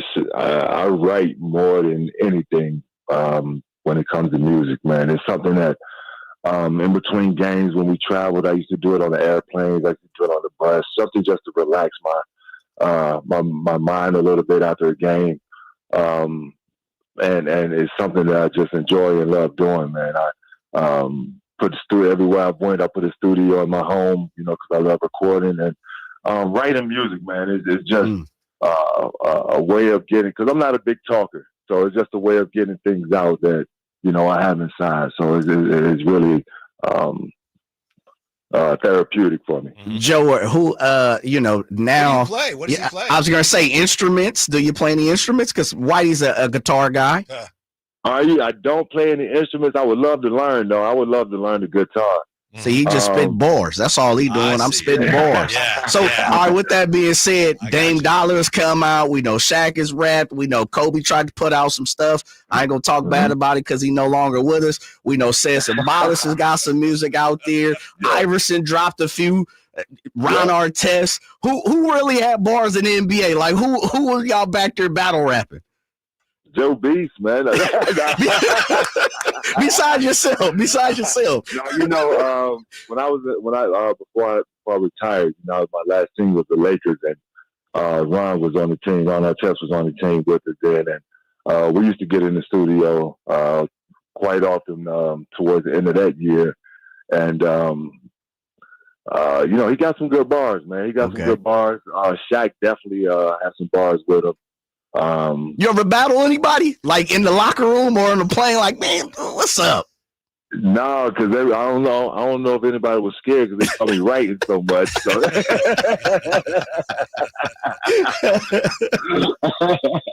They might have been thinking twice about it, but no, we never had any battle raps done. But there was times whenever I wrote, though, I'll spit it on the plane or spit it on the bus, for the fellas. Tell us about your coaching. You're coaching some really young fellas now, right? Yeah, I got my Joe Smith Basketball Academy, man, and I'm doing basketball camps and skills development of all boys and girls of all ages, from I can say all ages, from 7 on up, and we get in the gym, we get some good work in. I'm taking it back to the fundamentals because I feel a lot of that is lost in the game of basketball with our youth nowadays. So I'm taking it back to the fundamentals, man. And we start from the beginning and we're working our way up. We're not coming in launching a bunch of threes for kids that watch a lot of these games and think that that's what the game is all about. We're taking the game all the way back from from mid range to layups to the ball handling to footwork, and we're developing these kids the right way. It's interesting because we're blessed to have the opportunity to be around the game and, of course, be at the arena and see some of these pregame warm-ups. And sometime, you go and watch practice. And I find it super interesting, Joe, in the form of guys who are as tall as you, 6'8", 6'9", somewhere around 6'3", right, pushing on up and taller than you. The very first thing they do is come out and start shooting threes. They don't warm up in the hole. There's nothing, no left right off the glass. I find it super interesting. Do you see, is that a habit that you see way more now? Oh yeah, that's a bad habit that I see in almost every gym that I walk into nowadays. And no matter how old the kid is, no matter how old they are, no matter how tall they are, the first thing they're going to do is go to that 3-point line and start shooting threes. And The thing about it is, if you watch the best 3-point shooter in the world, Steph Curry, warm up, he don't even start at the 3-point line. He starts inside, with touch shots, just shots around the basket, nice touch shots, working on his form, working on his touch. And then he progresses, and then he slowly moves back to the 3-point line. So when you watch so that's something I really talk to these kids about, man. You can't just launch threes if you don't understand the way to shoot from 15 foot, from 12 feet, from 7 feet. If you don't understand the touch and the shot that it takes to make those shots, then your 3-point percentage is going to be low. Yeah, the great Joe Smith with us. Joe, before you go, as I mentioned, you've been very open about some of the financial ups and downs you've had. What is your message to some of the young players in the NBA? How do you teach them to avoid some of the issues that plagued your financial situation? My first thing I would tell them is to make sure that they are hands on and eyes on everything that comes in. I kind of trusted, my financial people, my agents, and trusted them. They put too much trust in them, where I didn't check on them or double check and make sure that all my I's were dotted and T's were crossed. So I would say, make sure you stay in tune with all your finances, everything that you're involved with, whether it's an endorsement or whether it's an NBA contract. Be aware of everything that's coming in and how it's being distributed out. So that's the first thing. Secondly, man, is I know you've talked about teammates, important to rely on teammates. Yeah, definitely. I mean, your teammates, because they go through it too. We might not all talk about it, but we all go through similar situations. And when you're able to go to some of your teammates and talk to them about it and get an understanding, because they might have been through it and they might have come out of it, and they might be able to help you come out of the situation that you're in, just by their advice. So your teammates are always important, man. That's why I say it's like a brotherhood. And in those locker rooms, man, we have to be able to talk to each other about anything at any time, and get a understanding from a brother that may understand your situation. And that's the biggest thing about having your teammates around for any type of situation. But I don't think I've ever asked this to any number one draft pick, and it just popped in my mind as I was sitting here looking, you being a former number one draft pick. Is there like a fraternity of being the number one draft pick? Do you see Webb, or do you see, Michael Olin Candy, or Dwight Howard, and be like, yo, no, we were the number one draft pick? Is there something like that? Handshake or anything? I wish, man. That's something I was actually thinking about myself not too long ago. Why don't we have a fraternity for number one picks, where we have we meet up or something, and be able to enjoy a couple of days together doing something for the NBA, and maybe we can start something here. Let's Joe, be quiet about it. Be quiet. We can turn it up a little bit. Hold on, Beast. Hold on. Yeah. But that's something I would love, man. That's something, because it's only a few of us. That's it. It's only a few of us, man. So that's something I think that should be acknowledged a little bit more. Joe Smith. Joe, thank you so much for your time. We appreciate it. We're fans, and it's great to catch up with you. Oh, man, thank you. I appreciate you guys having me on. Thank you. Joe Smith, when we come back, has the Kings fan base ever been so divided?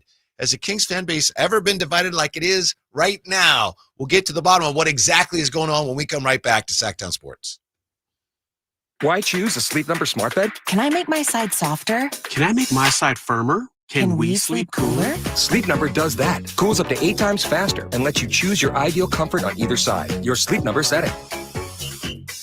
And now save 50% on the new Sleep Number limited edition smart bed. Limited time. Exclusively at a Sleep Number store near you.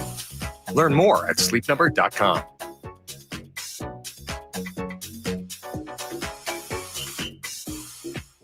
Drivers who switch and save with Progressive could save hundreds. With that kind of money, you could go big time. The next time you're out to dinner with friends, you can order the shrimp cocktail for the table. And maybe you'll realize it only comes with 4 shrimp after you've already given away 3, but that one shrimp will be so good. And if you switch and save hundreds, you could get shrimp all the time. Switch to Progressive and you could save big time for shrimp. Progressive Casualty Insurance Company and affiliates, not available in all states. Potential savings will vary. Hey, it's Carmichael Dave coming to you from my good friends at American Energy. Look, it's already cold outside. It's only going to get colder. American Energy wants to help you stay warm and make sure your system is operating safely. So right now is the time to take advantage of the $49 tune-up inspection. Normally $119, $49 right now, and that includes a full safety and duct inspection. And check it out. If your system's over 10 years old, and I'll bet it is, the tune-up, yeah, it's free. It's free from a company that's been in business since 1981, serving the greater Sacramento area. A+ Better Business Bureau. Check their Yelp, check their Google reviews. Don't take my word for it. Give them a call right now. $50 off your first recommended repair. If you need a new furnace, half off the price of a new unit. Check them out at theaeway.com and tell them Carmichael Dave sent you.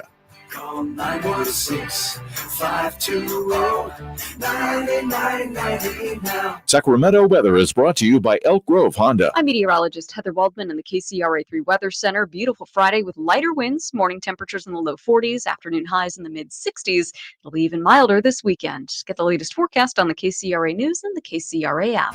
Elk Grove Honda reports that Honda has earned 3 coveted 2025 Car and Driver 10 Best Awards for the 3rd year in a row, honoring the Honda Civic, Honda Accord, and Honda CR-V. Honda Accord wins for a record 39th time. You can see and drive all the new 2025 award-winning models at Elk Grove Honda and see why Honda cars and trucks continue to impress the critics. We're Elk Grove Honda in the Elk Grove Auto Mall, Highway 99 at Elk Grove Boulevard. I gotta get an Elk Grove Honda. Hey, Kings fans, join us for a watch party and live game night broadcast with Scott Marsh and Henry Turner at Tom's Watch Bar this Friday from 5 to 7 against Golden State.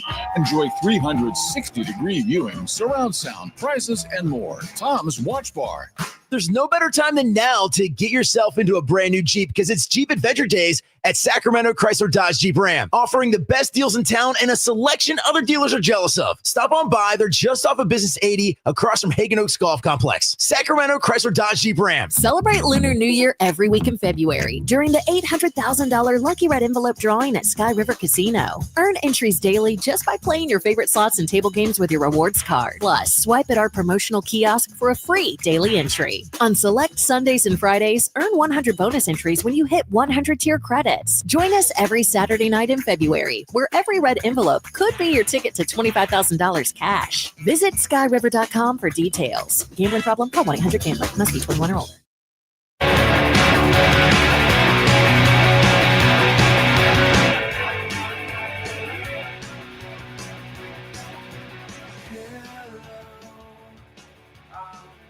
Your afternoon home for Kings talk and so much more. The Drive Guys on Sacktown Sports. How about this? We have a baseball score, Jay. Spring training. Chicago Cubs beat the Dodgers 12-4.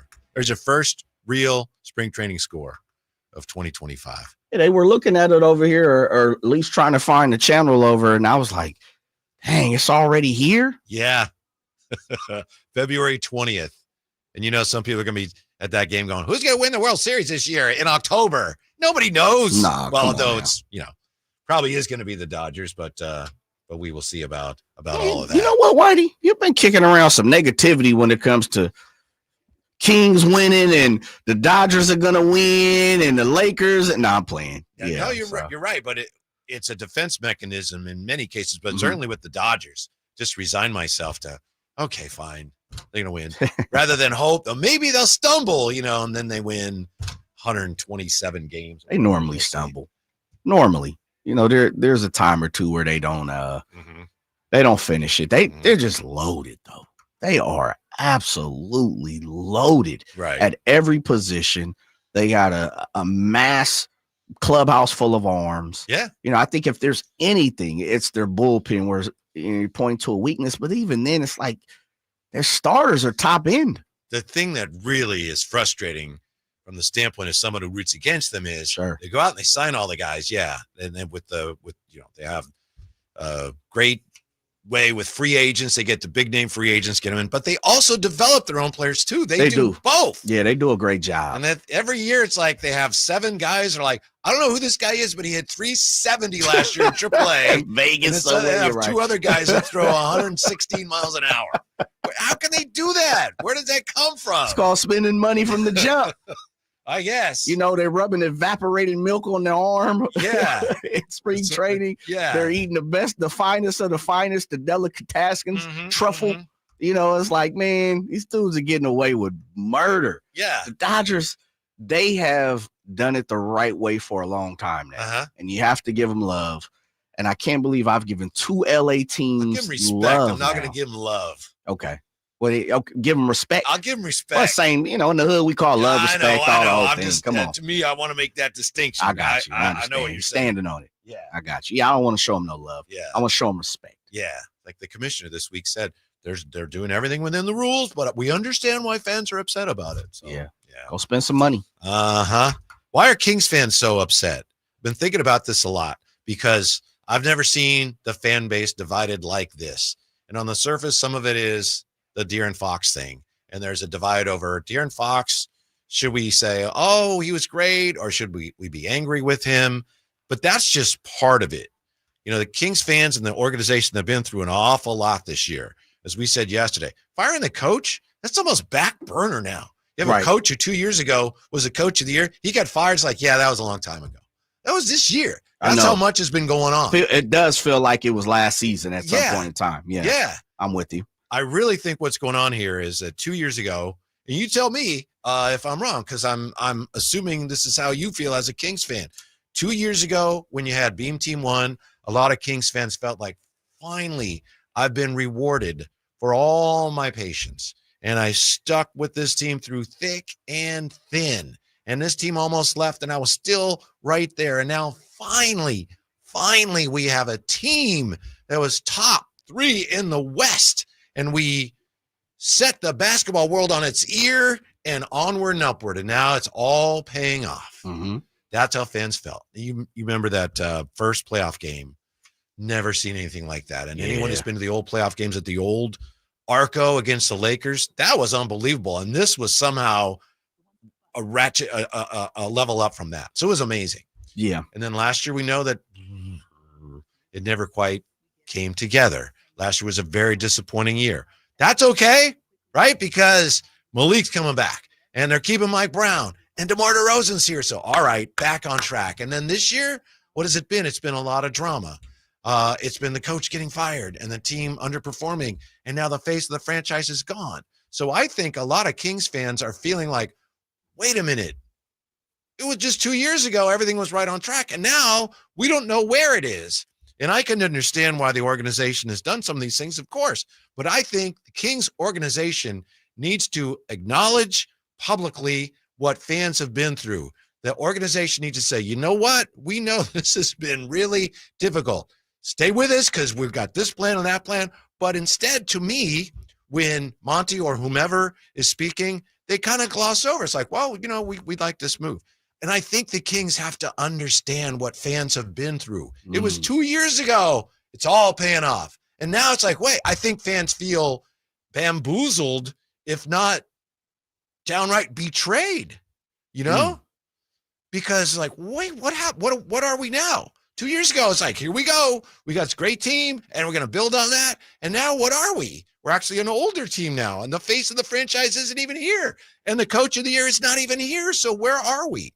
I'm not saying the Kings are in a bad spot necessarily. I don't think we know, but I think the organization needs to acknowledge what fans have been through and say, you know what? We know this is tough. We know what we're doing, but yeah, we know this has been a rocky ride this year. It'd make you feel better if nothing else. Right. It'd make you respect them, as you say, show love. Right. So if I'm hearing you correctly, and this much I do know, you got to know where you came from to know where you're going, right? You got to know your history before you know your present and your future. Yeah. Because sometimes you don't want to make the same mistake twice or 3 times, or in the case of the Sacramento Kings, like 50 times, since the great legendary teams of the early 2000s. I'm with you. I think that all falls in the same category, in the same box, and I put it over in the same group in the form of controlling their own narrative. That's something that I've constantly talked about, of the Sacramento Kings, the organization. And I wholeheartedly understand where you're coming from. And I would imagine there are some people on the opposite side who say, well, you ain't got to really tell us what's going on. Just win. Yeah. But I also think it is one of those things, Whitey, I'm with you. Make me feel better as a fan, especially a paying fan, someone who is all in and supports you to the utmost and defends you. Please help me help you type conversation. Right. Monty McNair, and I think this was in his press conference, not when he was on with Carmichael Dave, but I believe he said, I'm paraphrasing, but it was something along the lines of, the last 3 years we've had success here. We've had 2 winning seasons, and we're having a winning season now. Now, that is true. There's no denying that. But fans don't look at it as, wow, the train just keeps on rolling. Right. They look at it as, wait, 2 years ago, man, we knew exactly where we were headed. At least we thought we did. And now we don't know what's going on. And I just think that has to be acknowledged. So you want them to come out and say, we have a plan? Yeah. Okay. I think it would help. Yeah. And maybe you're right. If you win, and I know that's the plan, and that's what they're all dedicated to. They're back at practice today. If you win, maybe that's their hope. They figure we win, it's going to take care of itself. I get that. But I just think when they do address the public, it would, in my opinion, it would be beneficial to just acknowledge, this has been a rough ride for fans. Right. We understand that. Hang in there. We got some good stuff coming, but just to pretend that, business as usual this year, that you're going to leave a lot of fans just feeling very alienated. Kind of, Is it? And let me take it a little deeper, because Coach Doug Christie has kind of said, he's touched on those a few times. It's like, look, he's put his history into it. He's talked about doing things for the fans. Right. I think Coach Christie has been forthcoming with that. Are you looking for it from the ownership group? Are you looking for it from the front office? Are you looking for it from players? Or are you just kind of looking for it that every single time they hit the podium, or not every single time, but as many times as they hit the dais, I need to hear it? Well, let me say this. Again, it gets back to what they do this year. If this year they go on and have a great year, maybe you don't need to address it. But I would like at some point, especially if this year does not end well, maybe you're out of the play-in, or you just don't play well, then I think ownership should come forward. I think that would be best for everyone, including ownership. Just say, look, here's where it is. This has been a tough year. Here's where it is. Yeah. Again, I understand the hope is, look, we're going to go on a run here. Yeah. From the person who's running it, Yeah. It's one thing for a coach to say what he's done, and as you said, he's right on point. Monty has addressed some things, and he's been in a difficult spot. At some point, I think the owner needs to come out and say, hey, we appreciate that you're here. This is what we're doing. This is where we are. And maybe the best time for that isn't until the season is over. But that's what I hear from fans. It's not just Fox this, Fox that. It gets back to, how do we get here from where we were 2 years ago? What's going on? Kind of want an explanation. Yeah. Or at least don't run from being out in front. I'm with you. I'm wholeheartedly with you, and I think when most the coach fans is like, are. oh, Jay, pardon me, but to your point, when the coach is like, oh, it would have been nice if right away someone would have come out. This is what's going on. True. Instead, there was nothing, and then that makes you wonder, well, why is there nothing? What's going on? Right. It's kind of like silence. Sorry. No, you don't have to apologize. Fire off on him, Mr. Gleason. I understand, because I think you're speaking with passion, and you're speaking with passion from the fan standpoint, and you've been a fan longer than I've been alive. And so I have to respect where you're going with that. And I understand that, because I think that is the frustration that is boiling over for the Sacramento Kings fans, for the kingdom. I think they want to know, they want to be told, they want to be informed on what is going around. One of the worst things that you could possibly do for me is be misunderstood. I hate to be misunderstood. And the second thing is, and how many times I've been told this a million times by my wife, communicate. Yeah. Communicate. When you have an information void, no information, people are going to fill that void. Yes. And it's not always going to be with what you want them to fill it with. Absolutely. And we know when we're talking about with the Kings, because we've been burned so many times in the past, with different regimes. And again, I always bring that into the forefront, to the fold, because this isn't the same regime, but we've also known with different regimes throughout, general managers, front offices, things like that. And players have mentioned it. DeMarcus Cousins is one of the guys who's in the forefront of saying, I've been burned by this organization, not by everybody over there right now, but by this organization, the shield, the logo, the label. And so I think you're spot on. I would love it. I would love for this organization to step out of the shadows when there are shadows, when everything is being covered and the sun is being blocked and you're looking around and you're looking for an answer. Sometimes as a Kings fan, just what you said, we create the own answer. We create our own narrative. And then fans look to us who are close to the team, who have sources, who have insiders, who are closer to some of these guys, and they hinge on what we say. And sometimes, they can be given bad information as well. Right. And so when you really take a step back and look at it, it's all bad when it's not coming from the horse's mouth. Yes. And I just think there has to be a realization, an understanding, and I think there is an understanding from the fan standpoint of it's business, these things happen, but there has to be an understanding from the organization that, okay, fans were all in 2 years ago. It was like, oh my goodness, manna from heaven. Here we go. Right. Well, now 2 years later, the coach of that team and the face of that team are both gone. Again, okay, maybe that's all right. It's understandable. But you have to understand, for fans, it's like, wow, how do we big shift, big change? That's like you that's like you changing your job, and at the same time your significant other is and now you got a new significant other. Yeah. If I'm somebody's friend or family member, I'm for sure not gonna be in your business. But guess what? I'm on my Dame time. I'm looking at my clock to know when you coming to me to tell me who your new job is. Yeah, absolutely. I get it. I'm with you. So, especially when you are, and this is the illest part of all of it, especially when you are dedicated to uplifting that person, which that person would be this organization. Yeah. Especially when you're spending your hard-earned money to uplift that person, that organization, especially when you are defending this organization. Because soon as we leave here and I go down to the Bay and you walk around and you see Cats and Kings jerseys, it's like the beam. That's the what's up call now for Kings fans. You walk by and they say, oh, Jay, what's up, Jay? Like the beam, baby. Like I hear that all the time. And so we're defending that. We're the ones that's on the front line. We're and I don't want to use this word because I can be condemned. We're the soldiers that's out on the front line, but we're the people that's out on the front line. No disrespect to our armed military people. I understand. We're not doing what you're doing. I'm just using it as a metaphor, but I'm just saying we're the people that's in the front line when it comes to defending what's going on with this organization. We get on the plane, we go to vacation like Drapes in Mexico, and somebody says something, you're like, nah, don't do my squad like that. Don't say that about my squad. But deep down internally, you're like, man, I don't have all the answers either. So but I'm still trying to defend it. 100%. Whitey, I think you're spot on.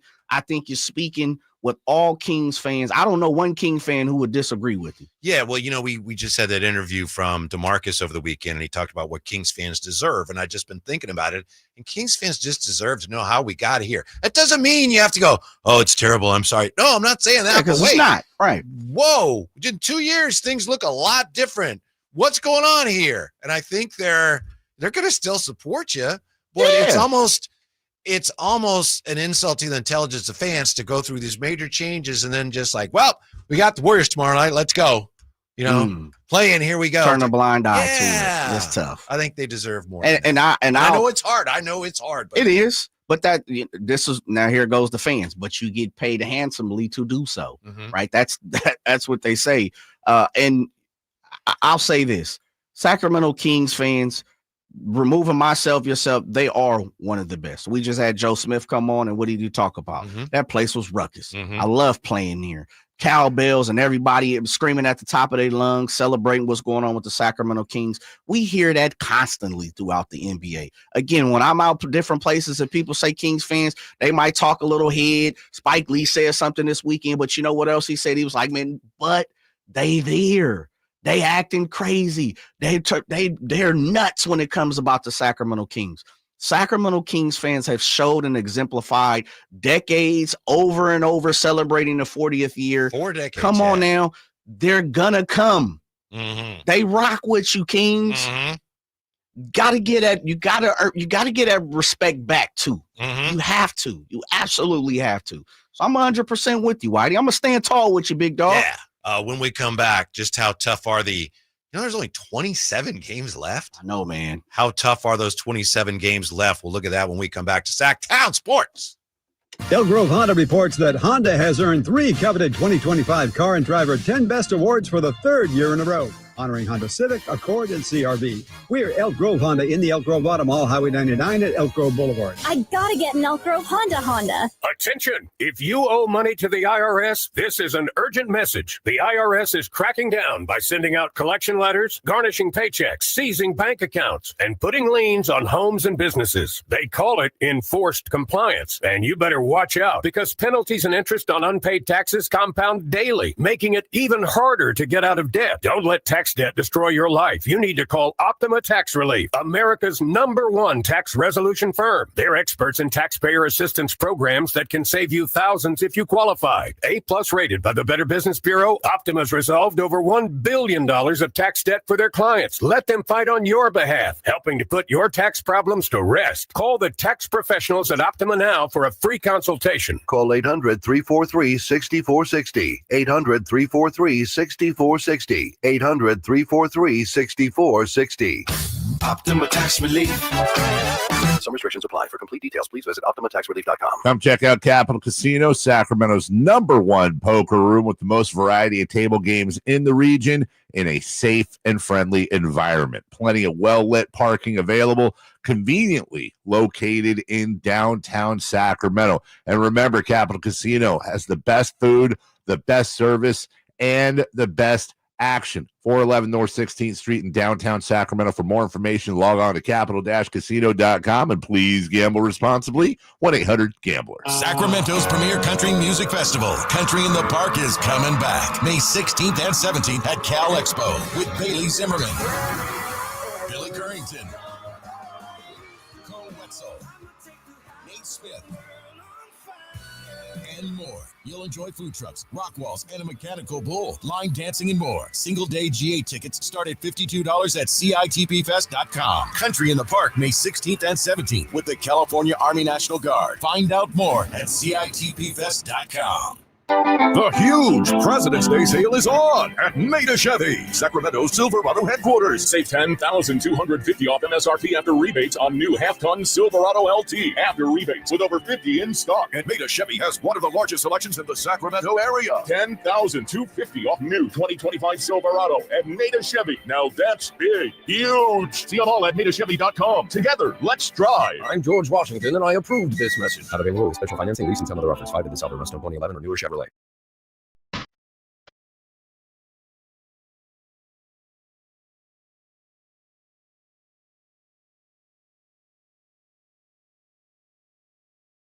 Your home for Kings basketball for over 25 seasons. Sacktown Sports.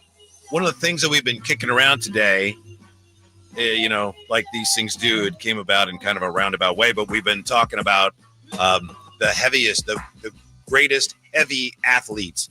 And our friend Chad in Portland actually threw that out on X, and we started talking about that. And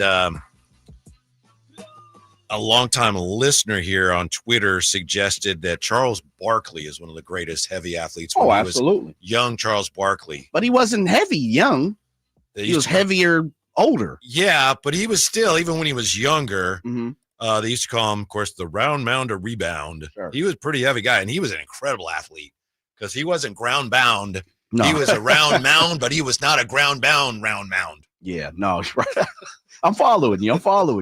One thing Charles had is he had bounce. Yeah. He'd get up there too. He didn't have no problem dunking on you at one point in time in Philadelphia. Phoenix, I felt like he started to slow down a little bit. Like he didn't have the tremendous bounce. But yeah, definitely. He's definitely one of those guys. And his post game was outstanding. For him to even play the power forward position and be, 6'7", 6'8", maybe, as he likes to joke, I'm 6'6". Obviously Hall of Famer, one of the greatest, top 75. He's got all the accolades in the world. He's definitely up there. He's top of the list for sure. I remember hearing a story once that when Jordan came back, the second time when he was done with the Bulls and he took a couple years off, came back with the Wizards, that Barkley was going to come back with him, but he started working out and then decided, I don't want to, which is the smart thing to do. But yeah, I remember reading that it was going to be Jordan, and Barkley was thinking about doing it too, and he just decided, nope, I'm good. I'll go over here and talk on this mic for about the same amount of money. Yeah. Yeah. Thanks for all the, a lot of people responding to what we were saying about where the Kings are. I just think it's been such a tumultuous year. There just needs to be some acknowledgement of what fans have been through and how we got here. That we have two major pieces of the Beam team. They're not here anymore. Okay, we can't just pretend that's like, oh yeah, okay, here we go. Onward and upward. Yeah, and it's just because fans care, Jay. They get attached to these guys. They do. Fans love Mike Brown. I know some fans turned on him, and that's what happens with coaches. And fans love De'Aaron Fox, and not everybody loves De'Aaron Fox now. But then when they're, you're like, that's like almost part of your family. Yeah, it shouldn't be, but it is as fans. Yeah, and then they're gone. It's like, well, okay, what? Right. And even if you're not looking for an explanation, you're looking for a reason. Those things can be separate. Or even you're right. I'm with you. But even just an acknowledgement that, this is big. Right. This is what we're doing. We did something major. This was big. This is why we did it. But yeah, we know this is big time. Yeah. Very significant moves we made. And I'm looking at some of the feedback on the text line, and most of it that I've seen is good. Yeah, absolutely. I think pretty much everything is spot on what you're saying. And, it's not bad mouthing the organization. It's just saying, hey, acknowledging just what you said. We want acknowledgement that things aren't all peaches and cream. And we want an acknowledgement that, we're not trying to tank either. Like, what are we? Yeah. And that's why I say, I think acknowledgement, explanation, and reason can all be three different things. But you got to give me something, one of them, Yeah. And I just think that the Kings have done, and, no disrespect to them over there. I truly believe on the outside looking in, if I removed myself from being a Kings fan and I was just a sports fan, or I liked not even a different team, but just, business wise, I would have to say, like, nah, I don't know if that's the way I'm going to go about it. I'm not going to operate in that form. And unfortunately, it has not been done. And I guess if you take it a step further, for fans, it's unfortunate because they're putting, as you said, that's family. They're putting blood, sweat, and tears to it. And so they deserve that, if nothing else. Yeah. Probably the most glaring example of that was that Monty had to go out, the day they were introducing Zach LaVine, and he had to have two press conferences because the first one was to deal with everything that they hadn't dealt with yet. Right.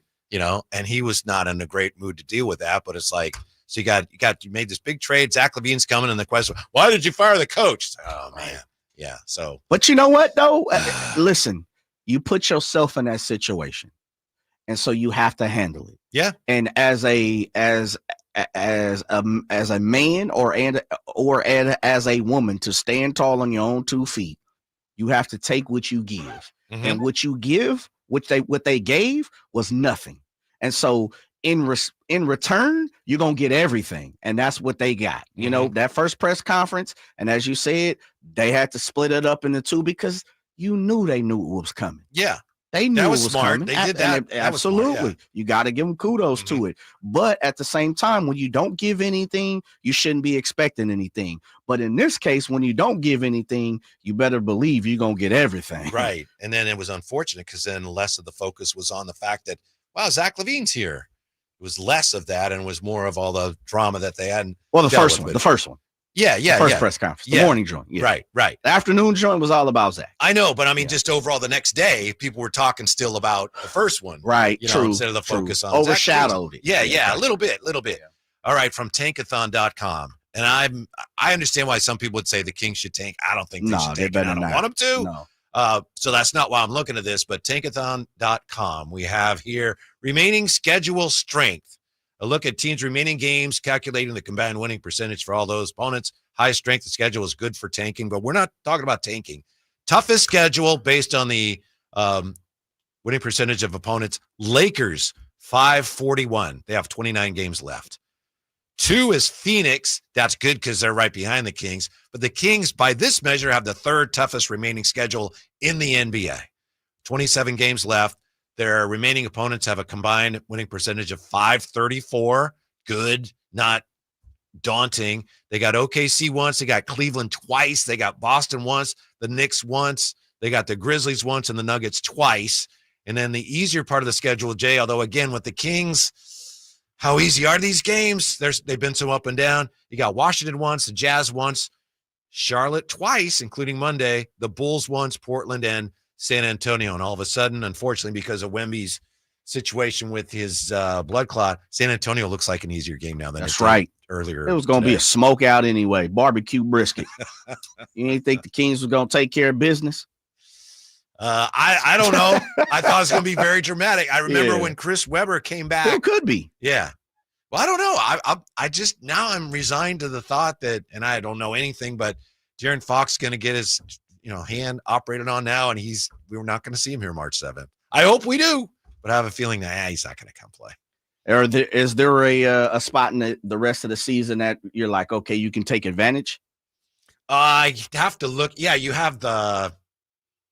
Pardon me for stammering there, but I think they have that road trip coming up where I think they go through. I think they play Charlotte and Washington and a group there, and then you got a bunch of home games.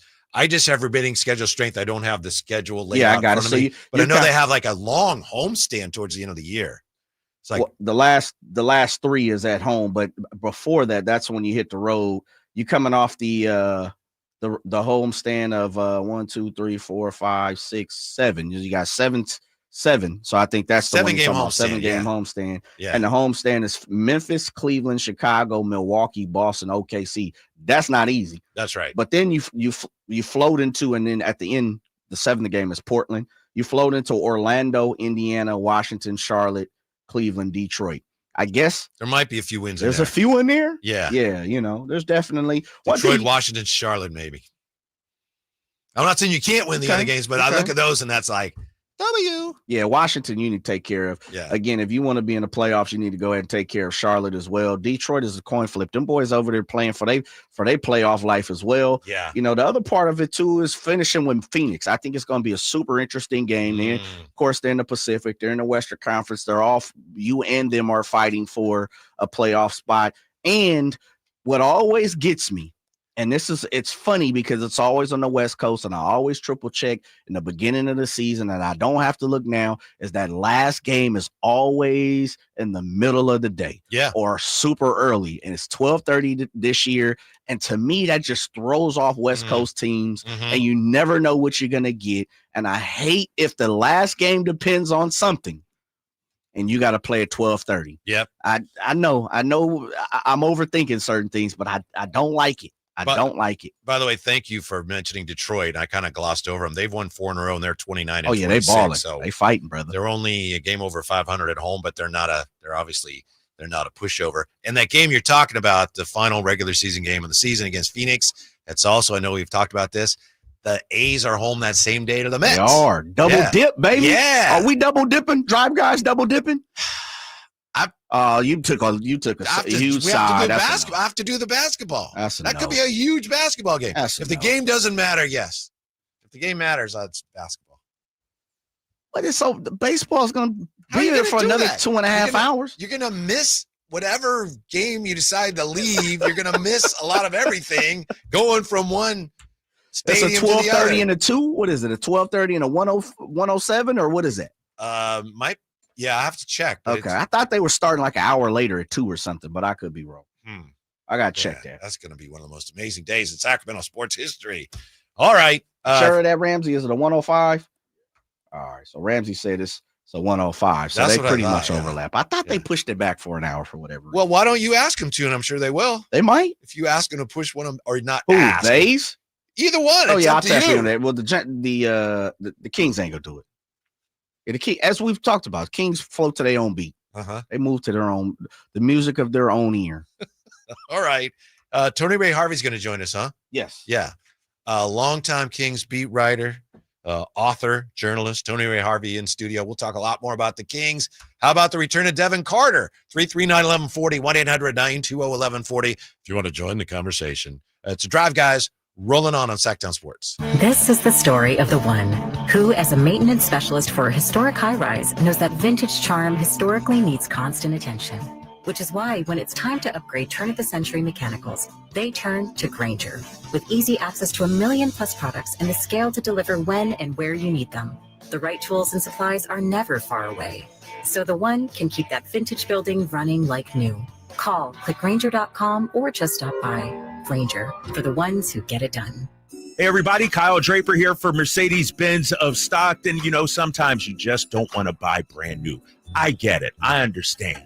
Sometimes you just want to try something out, maybe go for a lease. Well, Mercedes-Benz of Stockton is the place for you. They have great lease offers starting at $297 a month. That's right, $297 a month. You know, for over 30 years, Mercedes-Benz of Stockton has been there for the community. Whether you're buying, whether you're leasing, they're the ones you can trust. So head on down to Mercedes-Benz of Stockton right now and check out their fleet of leased vehicles. They have certified pre-owned vehicles as well, starting at just 3.49% on select models from 2021, 22, and 23.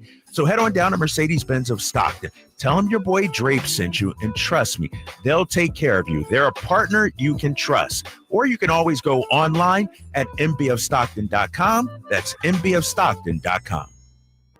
The sewer system. It's probably the last thing on your mind, and that's okay. Because at the Sacramento Area Sewer District, it's our first priority. As the region's largest sewer utility, we own and maintain thousands of miles of sewer pipe. And our job is to get to your sewer problem before it interrupts your life. So whether you've got a slow drain or a backup, call us first, day or night. The Sacramento Area Sewer District. It's a dirty job, but we're happy to do it. High voltage live boxing action returns to the venue on March 8th as Uppercut Promotions presents Thunder Showdown 2 with 8 big fights on the bill featuring top level veterans and the best in up and coming new names. Scheduled fighters include names like cruiserweights Blake McKernan and Sean Miller. It's a night of great boxing action you won't want to miss. It's Thunder Showdown 2 coming March 8th to the venue at the Thunder Valley Casino Resort. Fight cards subject to change. See Thunder Valley website for scheduled lineup. Why choose a Sleep Number smart bed? Can I make my side softer? Can I make my side firmer? Can we sleep cooler? Sleep Number does that. Cools up to 8 times faster and lets you choose your ideal comfort on either side. Your Sleep Number setting. And now save 50% on the new Sleep Number limited edition smart bed. Limited time. Exclusively at a Sleep Number store near you. Learn more at sleepnumber.com.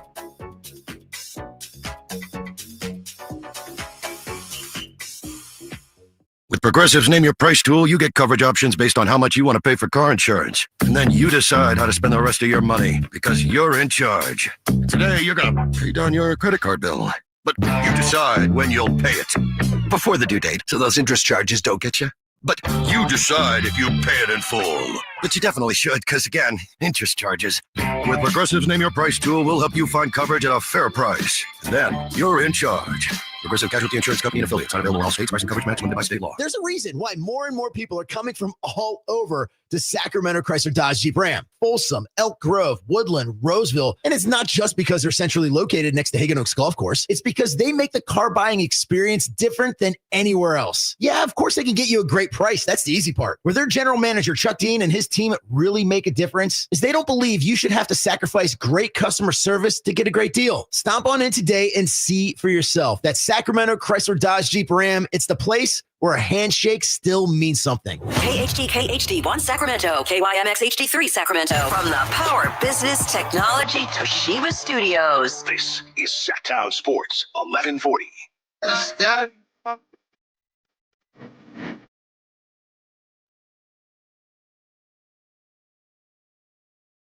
Live and local. It's the Drive Guys. Watch the show on youtube.com/Sacktown Sports 1140. Or listen on the Sacktown Sports app. Yeah, another day, another huge NBA blockbuster falling in our laps with news that Victor Wembanyama done for the year. with that blood clot. What does that mean for the NBA the rest of the way, for his career? We still don't know yet, but we wonder if that means that the Spurs will approach the March 7th game against the Kings any differently. Nice enough to join us with more on that and everything else going on with the Kings. Oh, my goodness. I mean, Jay, if you read his resume, it's going to take, that's 40 minutes right there. Hall of Fame? Very accomplished. Okay. Yeah. Journalist and writer. He's been covering the Kings forever. We welcome back to the Drive Guys, Tony Ray Harvey. Give him his jacket. Give him his jacket right now. What's up, Tone? Hold on. Let's see. Yeah. Tone, we don't hear you, brother. Yeah. Can you hear me now? I had it on mute. Sorry about that. How you guys doing, man? Thanks for the introduction. I appreciate that. Yeah. He was just, he was favorite people.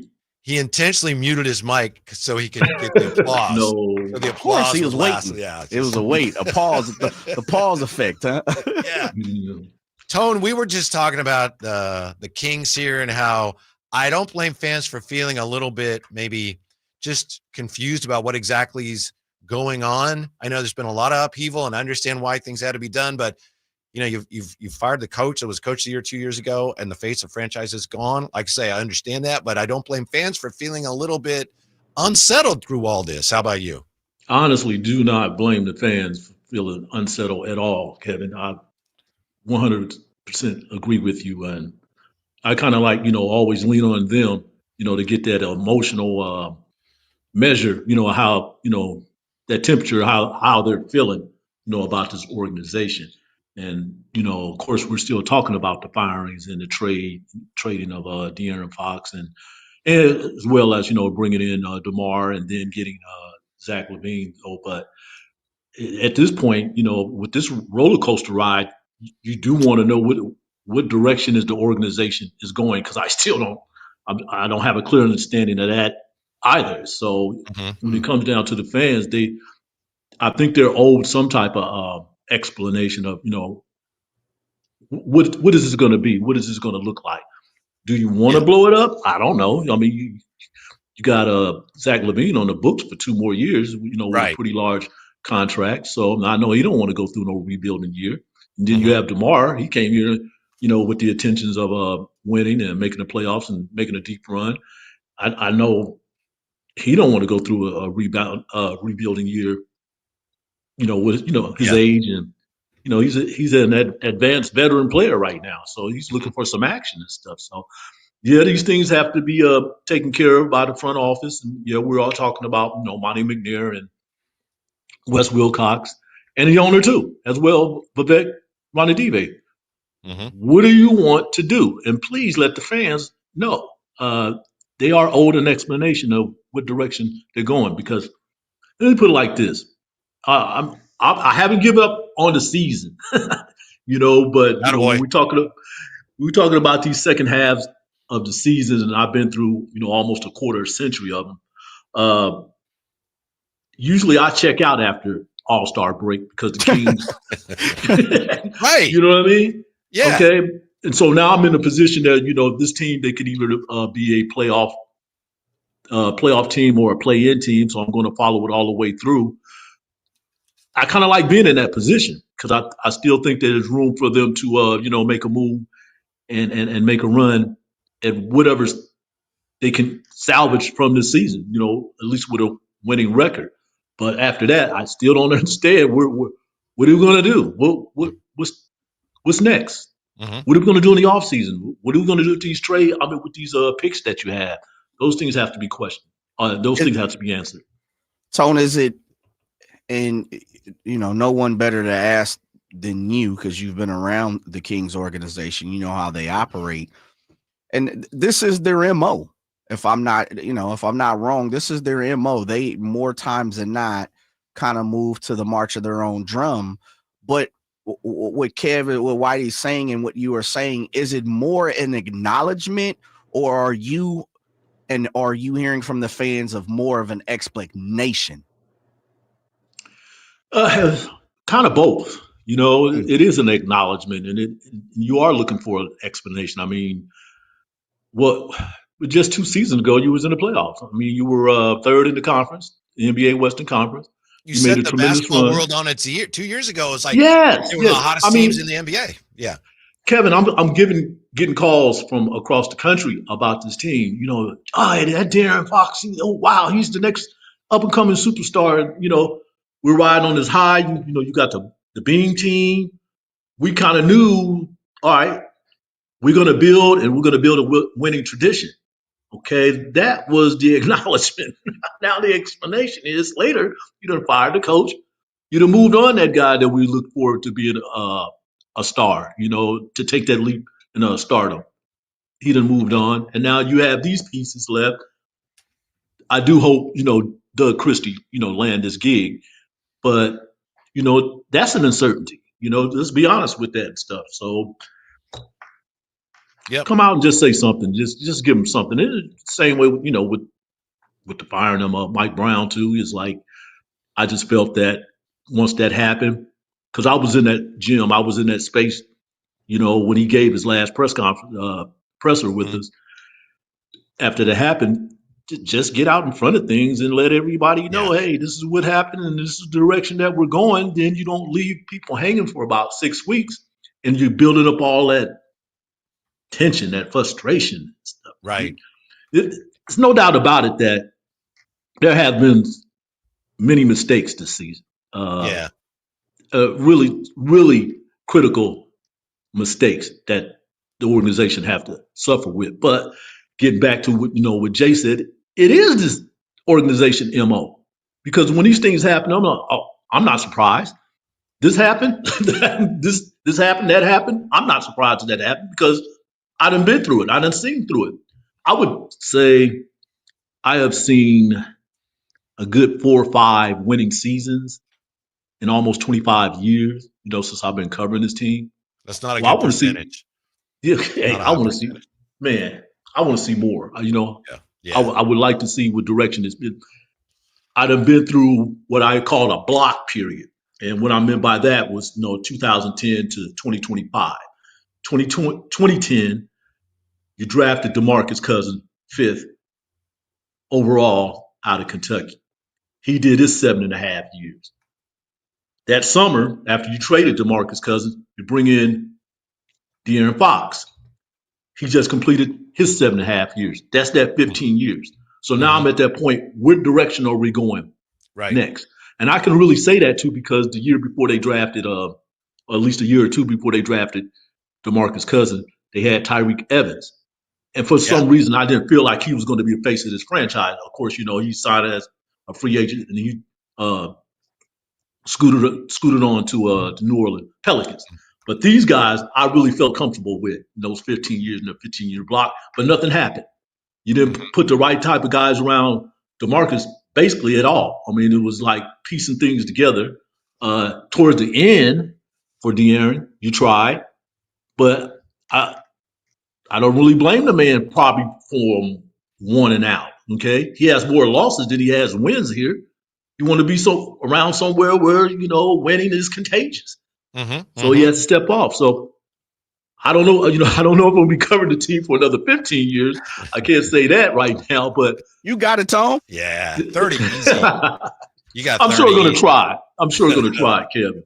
Yeah, okay. We got to take a quick time out here. Tony Ray Harvey is with us. How about this year's team? Are these Kings good enough to make a playoff run? What has to happen for them to get there? See what Tony thinks of that. Love to know what you think, too. 339-1140, 1-800-920-1140. As the Drive Guys roll on Sacktown Sports. All guests come to you from the Folsom Lake Honda hotline. Folsom Lake Honda, your one-stop Honda shop. Hey, Mom, I've been meaning to talk to you about some new COVID information I saw online. I read that Black folks like us with certain conditions like diabetes, heart disease, mental health conditions, or being 50 and older, like you, are at high risk. Boy, you sound like a commercial. I'm just saying. I know you love your ginger teas and essential oils, but remember, there are treatment options for COVID-19. I promise if I get sick again, I'll call my doctor to ask about my options. Visit WeTalkWeRise.com to learn more. Brought to you by Pfizer. No two people learn the exact same way. So how did Babbel become the award-winning language learning app? we thought of you, all of you. Take Sierra. As a visual learner, she uses Babbel's wordplay videos. Today I'll share a quick lesson on shopping in French. Merci beaucoup. Keith is a be in the room with real people kind of learner, so he loves the live online classes with our language experts. Okay, class. Vos está pronto. Estamos prontos. However you learn, Babbel makes it easy. Try Babbel for free at Babbel.com. Babbel.com. Mike Rowe here with a quick question. Have you noticed cracks in your drywall, chimney, or exterior walls? I hope not, because if you have, they could be indications that you've got a much bigger problem with your foundation. That's where Groundworks comes in. They can honestly assess your situation and create a plan to stabilize your foundation. Schedule your free inspection at groundworks.com/row. And while you're there, check out my latest dirty job. It's a good one. Licensed in all states where work is performed. See website for details. Coach Christian here with the winning play for you. Shop Folsom Lake Kia right now for low payments and zero down deals with approved credit. Go see my friends and upgrade your ride today or shop FolsomLakeKia.com.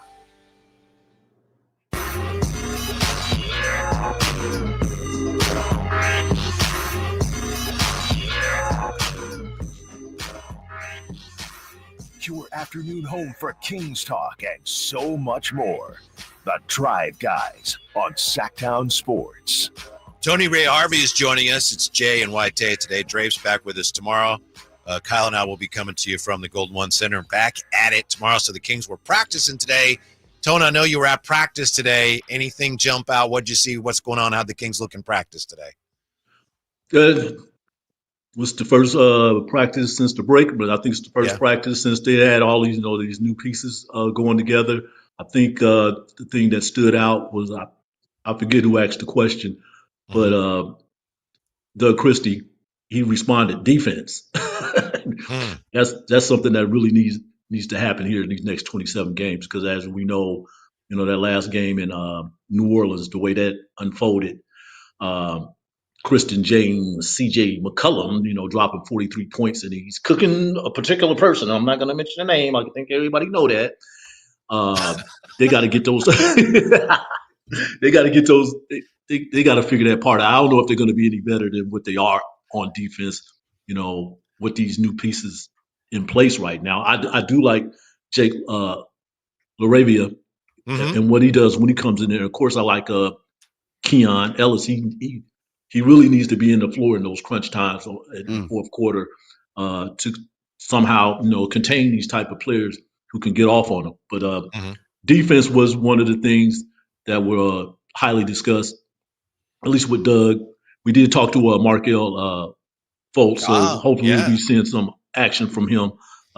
He's really feel confident about himself, particularly his health, because we know he done been through so much since he was the number one pick back in 2017. But defense, it's not going to be fixed in one practice today. We all know that. They're right back in action tomorrow with the Warriors and things like that. But at least they get an understanding. Skeptical, doesn't he, Jay? Tone sounds like he's not real high on the Kings defense. You got I'm not. Is it why? Is it because of the defense, or is it because of the defense? We know these guys. They can shoot the mess out the ball. They can score. They can get that done. I mean, it was 140-133 the other night.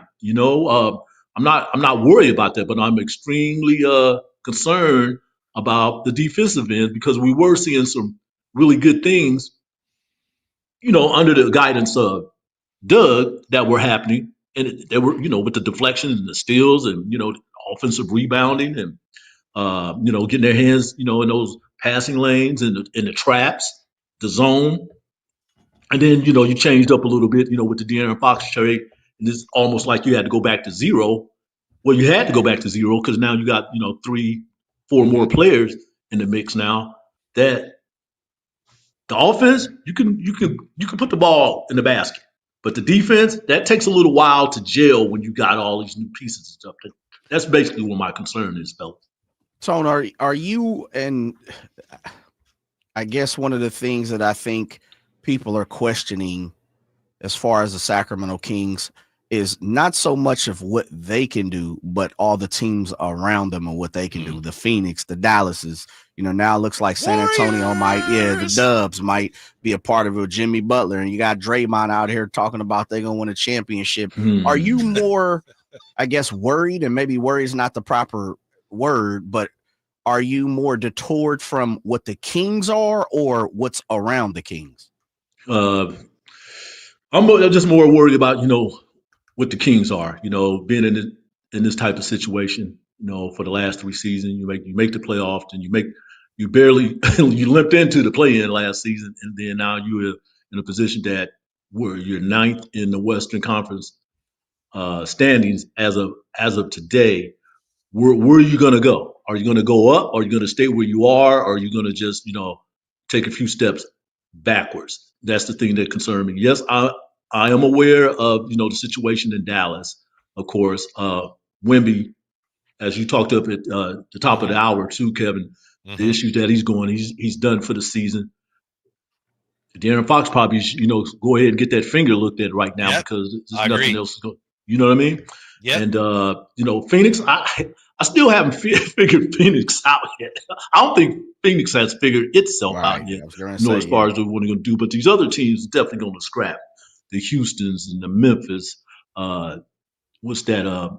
Who's the top 2 right now? Denver, OKC, and Memphis. And OKC. Okay, yeah. All right.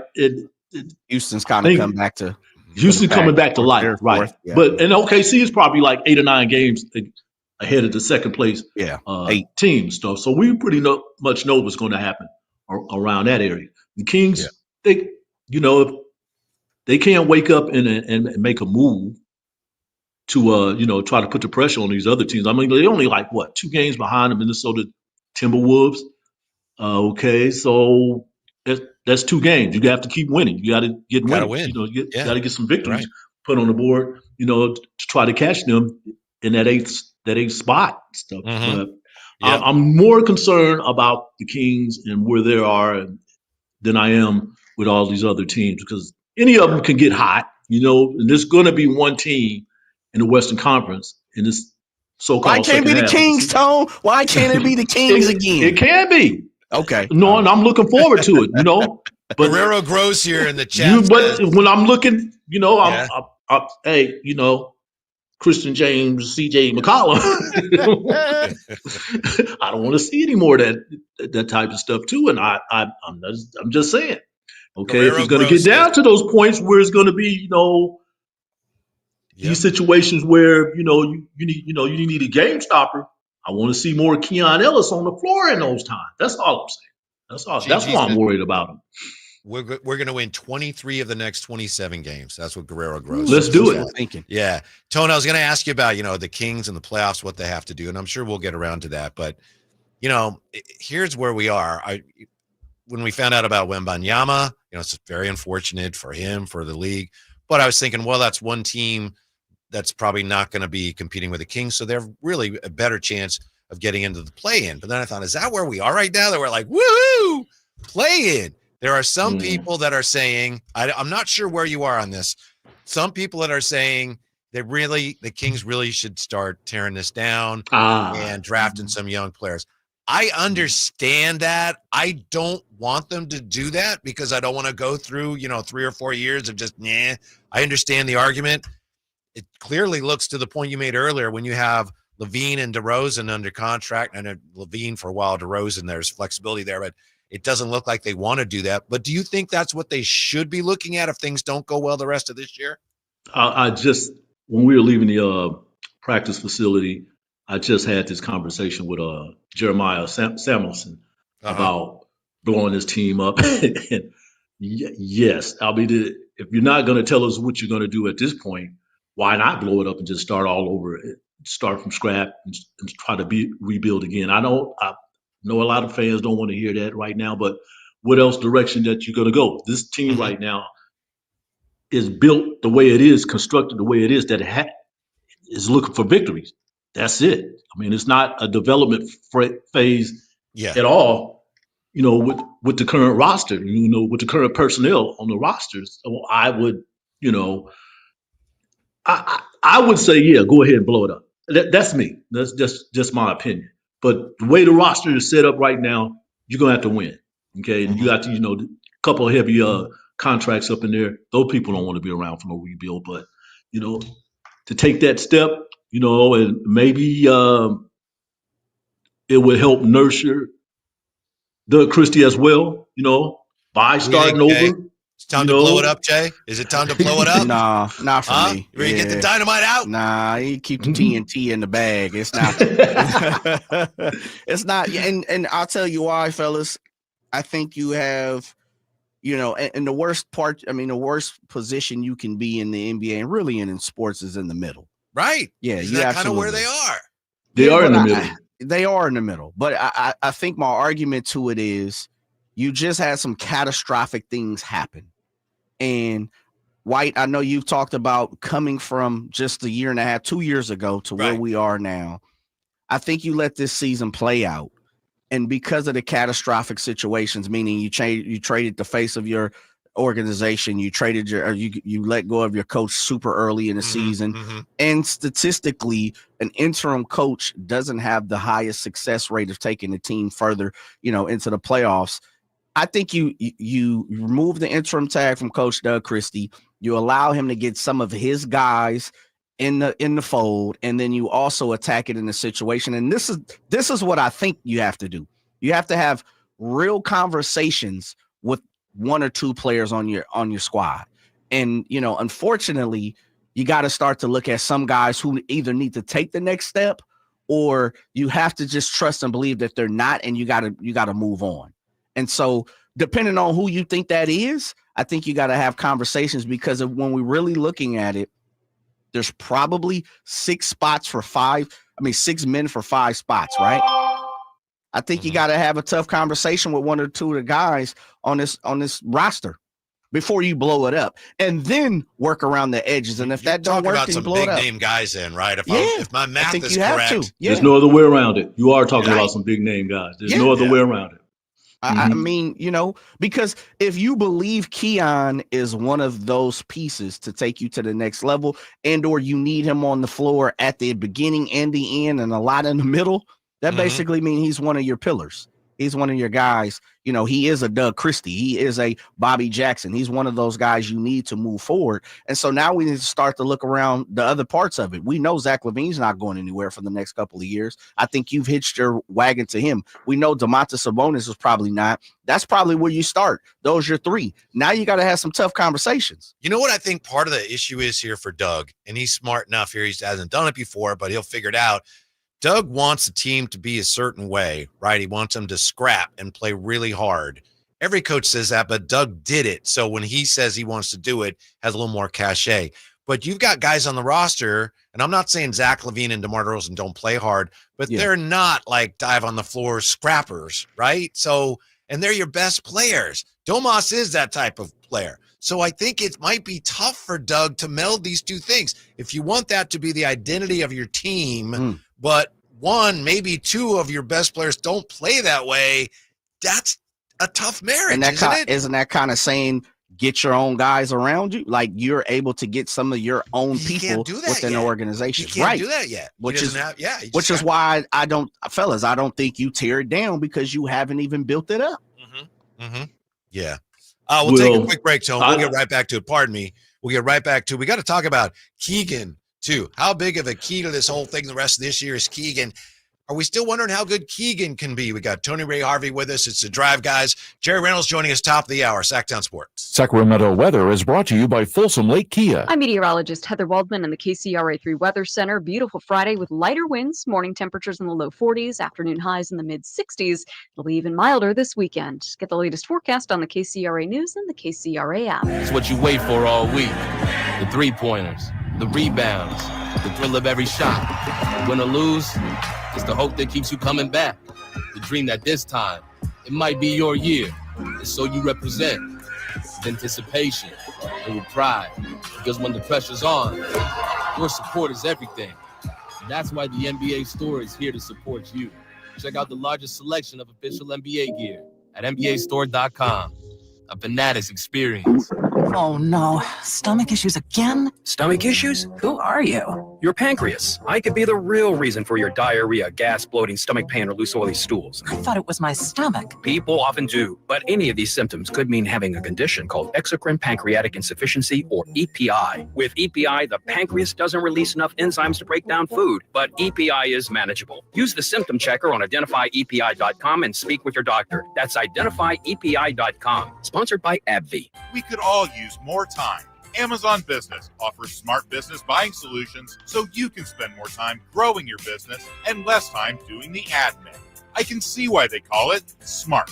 Learn more at amazonbusiness.com. Buy 5 quarts of Castrol Edge Full Synthetic Motor Oil and get a $15 gift card after rebate, plus 2 times points at O'Reilly Auto Parts. O'Reilly Auto Parts. Is your garage door stuck in the winter blues? Well, February is the perfect time to give it some love. Jason Ross here to tell you about the Overhead Door Company of Sacramento. And they're here to keep your garage door running smoothly. This February, they're spreading the love with their Sweetheart Special, $150 off a garage door with the purchase of a garage door opener. Now, the experts at Overhead Door Company of Sacramento provide fast, reliable service that's always on time and always done right. From squeaky hinges to full door replacements, they've got you covered. So don't let your garage door be the heartbreaker this season. Visit overheaddoorofsacramento.com for your free estimate. You can get in touch with them at 916-421-3747. Overhead Door Company of Sacramento, opening doors to your home and your hearts this February and all throughout the year. Overhead Door Company of Sacramento, the genuine, the original overhead door. Always look for the red ribbon logo. Hurry in and save big during Honda's President's Day sales event at Folsom Lake Honda, your one-stop Honda shop. Hurry in and save on our best selection of new Hondas. Each is priced to sell now. Folsom Lake Honda is your one-stop Honda shop for great pricing on a giant selection of new CRVs, HRVs, Civics, and Accords with low finance and lease options. Plus, get an instant cash offer for your trade. Get to Folsom Lake Honda or go to folsomlakehonda.com. Folsom Lake Honda, yeah, your one-stop Honda shop. Thunder, feel the thunder. It ignites something inside of you. Lightning and the thunder. Sets alight an elevated state of being. Days are pure exhilaration. And the nights, they're simply electric. See it, hear it, feel it. Thunder, feel the thunder. Lightning and the thunder. Thunder Valley Casino Resort. Feel the thunder. Sacramento's premier country music festival, Country in the Park, is coming back May 16th and 17th at Cal Expo with Bailey Zimmerman, Billy Currington, Cole Wetzel, Nate Smith, and more. You'll enjoy food trucks, rock walls, and a mechanical bull, line dancing, and more. Single-day GA tickets start at $52 at CITPFest.com. Country in the Park, May 16th and 17th with the California Army National Guard. Find out more at CITPFest.com.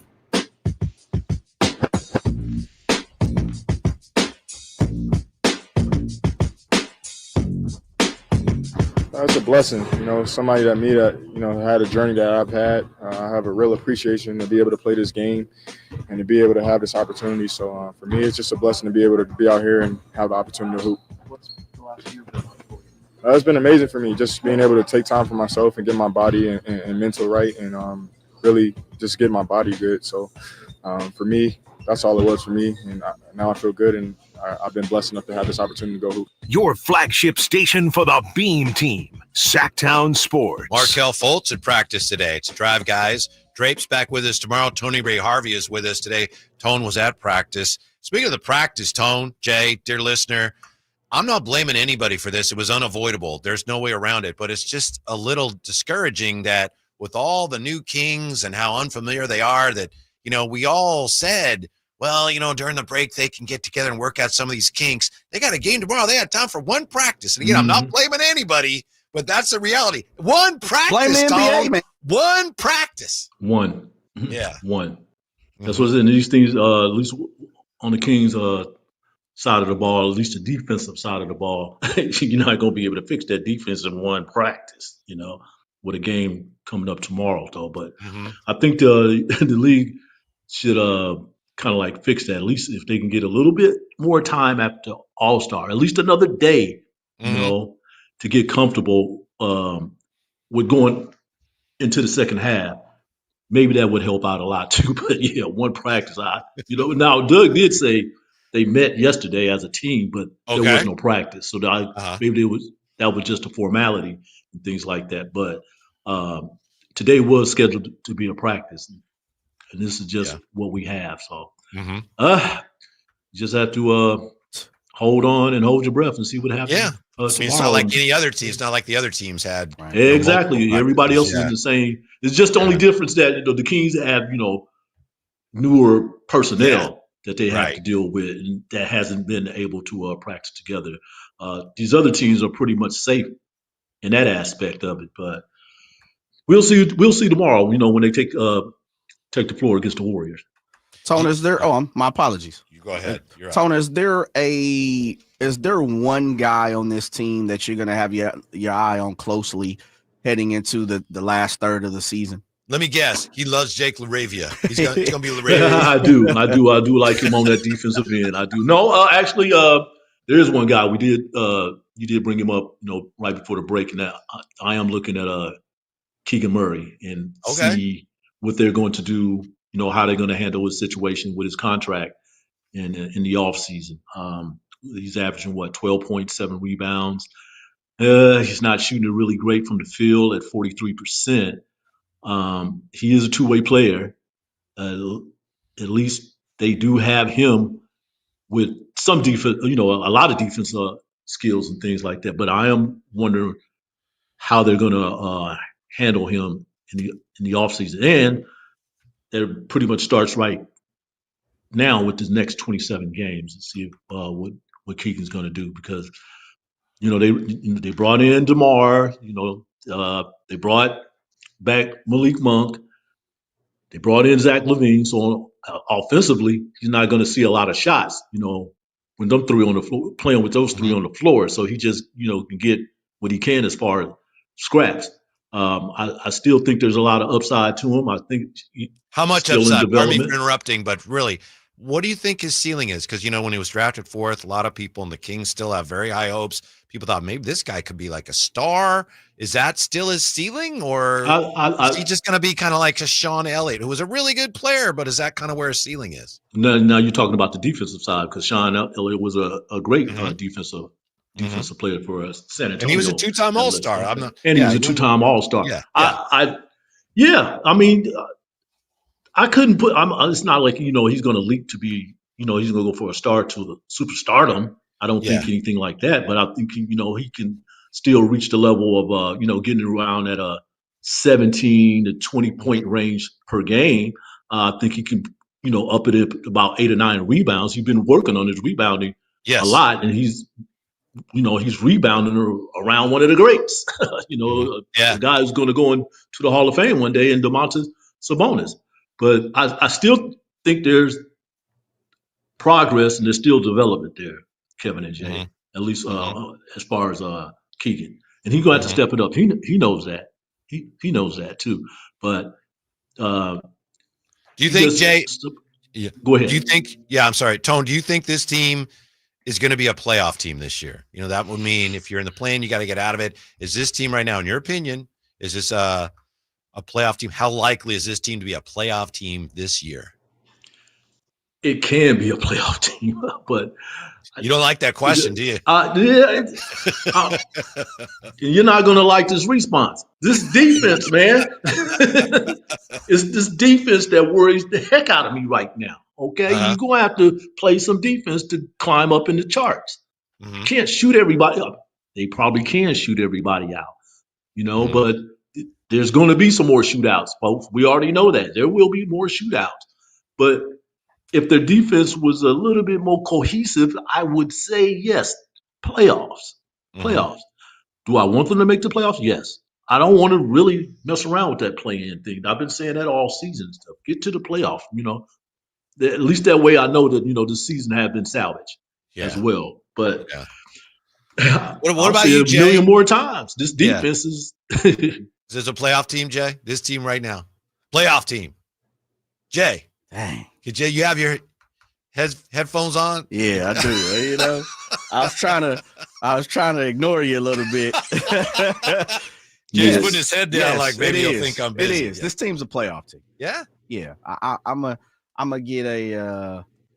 I'm gonna come from the positivity side of the situation. I think they're a playoff team, fellas. Mm-hmm. You know, every time I sit up here and I look at the standings and I have it up, I look. I'm not afraid of the other teams around me. And now that Victor Wembanyama has fell off, it doesn't dispose of the Spurs, but I'm not looking over my shoulder as quick as possible. I think Phoenix has a lot to figure out. Last 10 to 3-7. You know, if you can continue to even play 5-5 down the road, you know, you'll probably stay stagnant exactly where you are. And if that means, you know, 7, 8, 8, 9, 9, 10, wherever you're going to play, and hopefully you want to be in that 7-8 spot because you want to play less games. But are we really afraid of the Minnesota Timberwolves, who you've kind of dealt with all season? In a one-game setting, anything can happen, right? I get that. Yeah. But are you afraid of Minnesota? Not afraid, but I'm with you. I don't know how you feel, Tone, but I feel what you said, Jay. 7-8. If you're in the 7-8 spot, I feel pretty good about it. Now, if you lose that game, you get one more shot. So you still end up playing 2, but you get that first, you get that little grace period where you don't have to win 2 necessarily. But you got to get in this. If they're not in the 7-8 spot, Tone, I'm not going to feel great about this play-in. Hopefully they will be. Maybe they'll even be 6. Who knows? No. Like I said, I don't want to mess around with that play-in situation. If you're going to do it, climb all the way up to that 7 or 8 spot. Make it, and do it right. Or climb up as far as you can. But are you guys are you guys detoured in the fact of point guard situation? Does point guard play any role for you right now? Are you guys both? I feel at ease. I'm glad that they did go out and did something as far as picking up Marquel Fultz. I feel a little bit at ease. You know, one injury here, there, you know, one game or 2 games, you never know, you know, in that spot. I know Zach LaVine was talking about, you know, him playing a little point, bring the ball up, which he's been doing. Yes, you're going to have to do that. But I do feel a little bit better with Marquel Fultz coming in and, you know, adding some type of contribution. If need be, I don't know how much playing time he's going to get on the court, but at least we know we have him on the bench in case we need him at that position, because that was critical right there after De'Aaron Fox was traded and stuff. So I think feel a little bit bitter about that. Yeah. Oh, you still bitter about that? Better. No, I said I feel better about that. Okay. My baritone voice goes all type of different directions. You know that. I think Malik's going to be okay, and then with Marquel backing him up, and then with the other options they have, Malik, it's pretty clear, it's pretty obvious. Pardon me for making an obvious point. He's been getting more attention from defenses they played, because now all of a sudden it's like, oh, he's the point guard, he's their point of attack, and I think he struggled with that. But I also think he looks like he's not playing as well because the whole half-court offense is so disorganized. Yeah, and so sometimes it looks like, oh, what's wrong with a point guard? And it's not all on him. I think he's proven he can run this offense, but this offense right now is just it's been so disjointed that until they figure all that out, it's going to look like Malik's not doing a very good job organizing them. Yeah, it seemed like some teams maybe even caught on to, you know, Malik and Domas 2-man game too, so they're trying to take that away from him too. Yeah. Because that's something that's a bread and butter. They know as of right now, it's kind of, as you said, Whitey, it's a little stagnant. The spacing is a little off. They're still trying to figure out a few different things. You know, it's clunky. And so we'll take away one of the things that we know you can absolutely do Malik well. Goes up on the whiteboard for other teams when they get ready to play the Kings. For sure. Used to be Sabonis, Fox, and then Malik's down. And now he's way up there near the top. Yeah, stop him. Stop the situation. What about this, Tone? I haven't heard you speak on this. Are you, and it sounds like you're a huge Jake LaRavia fan, but have you been satisfied with the size that was added to this roster? Are you? That's the reason why I'm glad that they got him. You know, he's not, you know, it's not like, you know, he's going to be 6th man of the year or anything like that, but he's definitely a serviceable 3-and-D guy. And that's something that, you know, the Kings definitely, I know they appreciate that, you know, bring him in there because, you know, he can go he wants to get in there and make things happen. That's what I like. I like those type of guys. I'm not waiting, just to get in the floor in the game. I'm going to make something happen right now. I'm going to hit this three. I'm going to get this steal. I'm going to get this block. And that's how we're going to win this ball game with the second unit, folks.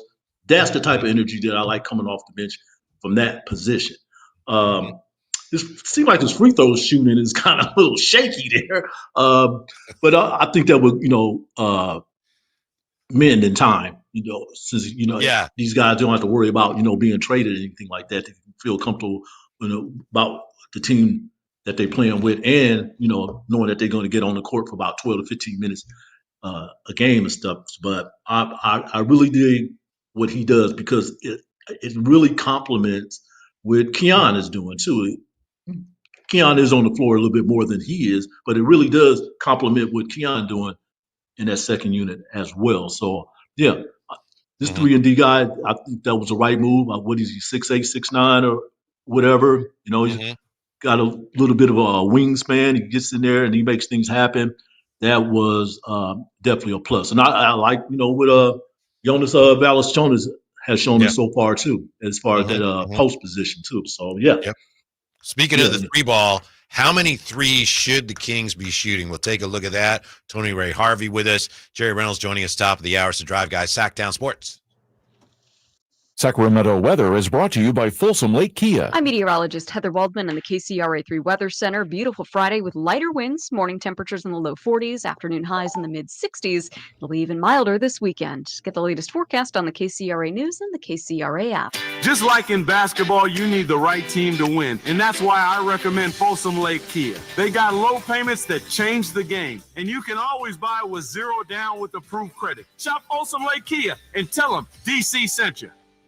Whitey here, reminding you that not all grills are created equal and every detail matters. Check out the new Napoleon Prestige and Rogue models and see the difference a Napoleon makes. Napoleon grills have features other grills can't match. They're built different, built better, built to last, complete with a lifetime warranty and premium stainless steel, boasting absolute quality. Napoleon knows that the smallest details add up to make a big difference when curating your perfect grilling experience. Visit Green Acres Nursery today for your best selection of Napoleon grills and accessories.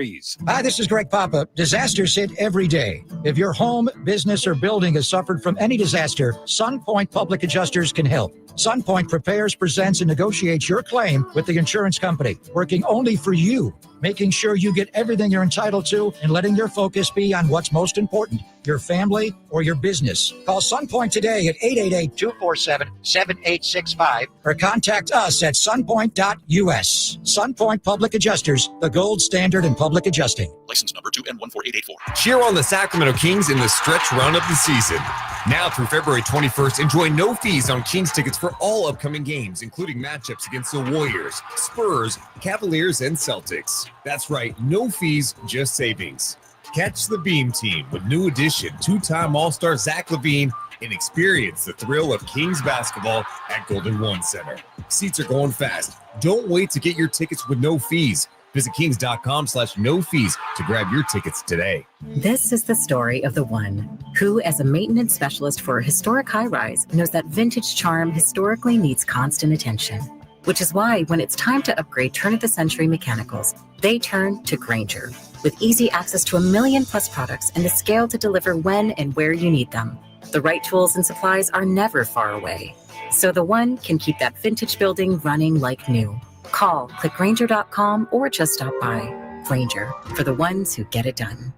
Why choose a Sleep Number smart bed? Can I make my side softer? Can I make my side firmer? Can we sleep cooler? Sleep Number does that. Cools up to 8 times faster and lets you choose your ideal comfort on either side. Your Sleep Number setting. And now save 50% on the new Sleep Number limited edition smart bed. Limited time. Exclusively at a Sleep Number store near you. Learn more at sleepnumber.com.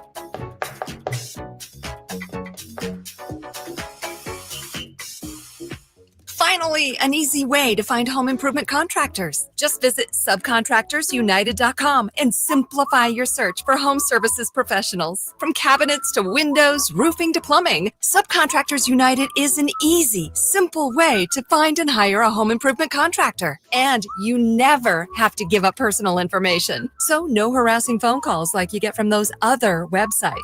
SubcontractorsUnited.com is sponsored by D&D Cabinets and Savage Design. Hey, it's Carmichael Dave for my good friends over at Jiffy Lube, and they want to show some customer love this month with their February oil change deals you can find online today. Visit jiffylube.com and find a service center near you to see these sweetheart deals, get it, during the month of February. Here's what you do. Drive into savings at jiffylube.com today and let yourself save in the month of February. Tell them Carmichael Dave sent you.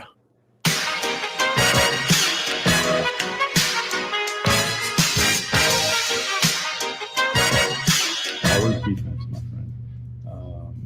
But at the same time, you got to smooth out the edges. And turnovers not good, bad starts not good. A lot of those are coming from trying to do the right thing, and so I'm totally understandable. But the one thing, as you guys know me, is the thing is defense. It has to happen. So I don't know how it happens, as Rick Adelman used to say, it's that it happens. Your home for Kings basketball for over 25 seasons. Sacktown Sports. Doug Christie at practice today. I know Tony Ray Harvey was with us. He was at practice today. That's you heard him. He was talking about the defense. Yeah. By the way, one more note from practice today. And again, I know Tony was there. We'll get back to what Doug Christie said, but Sean Cunningham had this on X. Jay, we talked about Zach LaVine and whether he's serious about being in the dunk contest. He said today his flirtation with participating in the dunk contest, he just wanted to see what the reaction would be, but it sounds like he is truly considering it, especially now as a father. So, yeah, you're not buying that? I believe that when I see that, yeah. Ramsey's not buying it either back there? Ah, man, that's a young man's game. And Zach's a young man, but I'm talking about a younger man's game. Right. Yeah. And he even told us, he was 20 years old, when he did all that. Him and what's his name? And Aaron Gordon. They were young men at that time. At 30, you up in age in the NBA and stuff. I don't think and he even said, back then he wasn't playing 35, 36 minutes.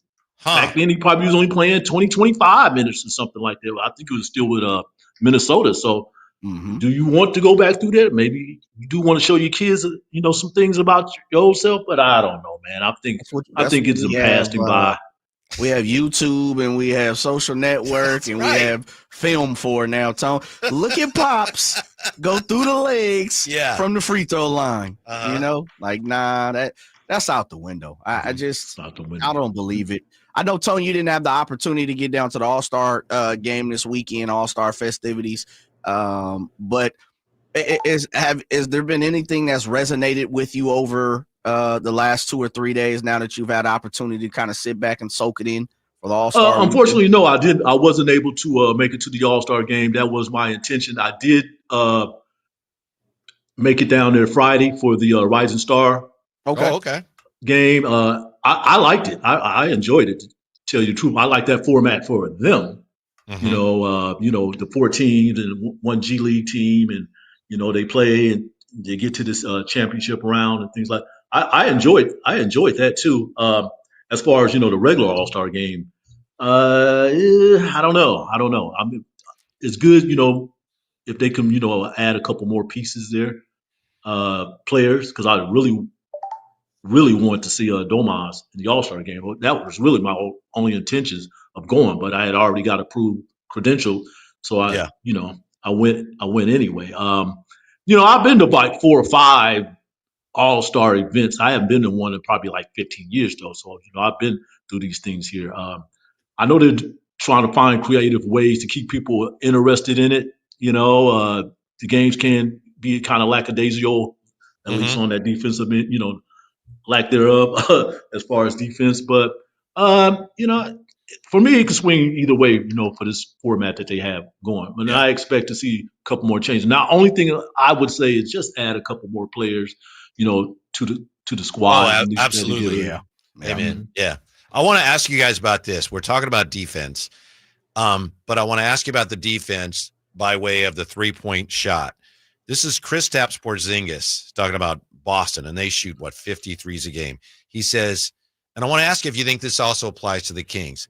Porzingis said of Boston, if we're not making shots, it starts to wear on us a little bit. Then we have 5 or 10% less effort on defense. Somebody takes a bad shot, or I take a rush shot, or whatever. We just have to be mindful of those moments, but we still need to shoot the ball because we're a great shooting team. We just have to be smart about it. Do you think that affects the Kings at both ends when the 3 ball's not falling, and it really hasn't been falling that much this year?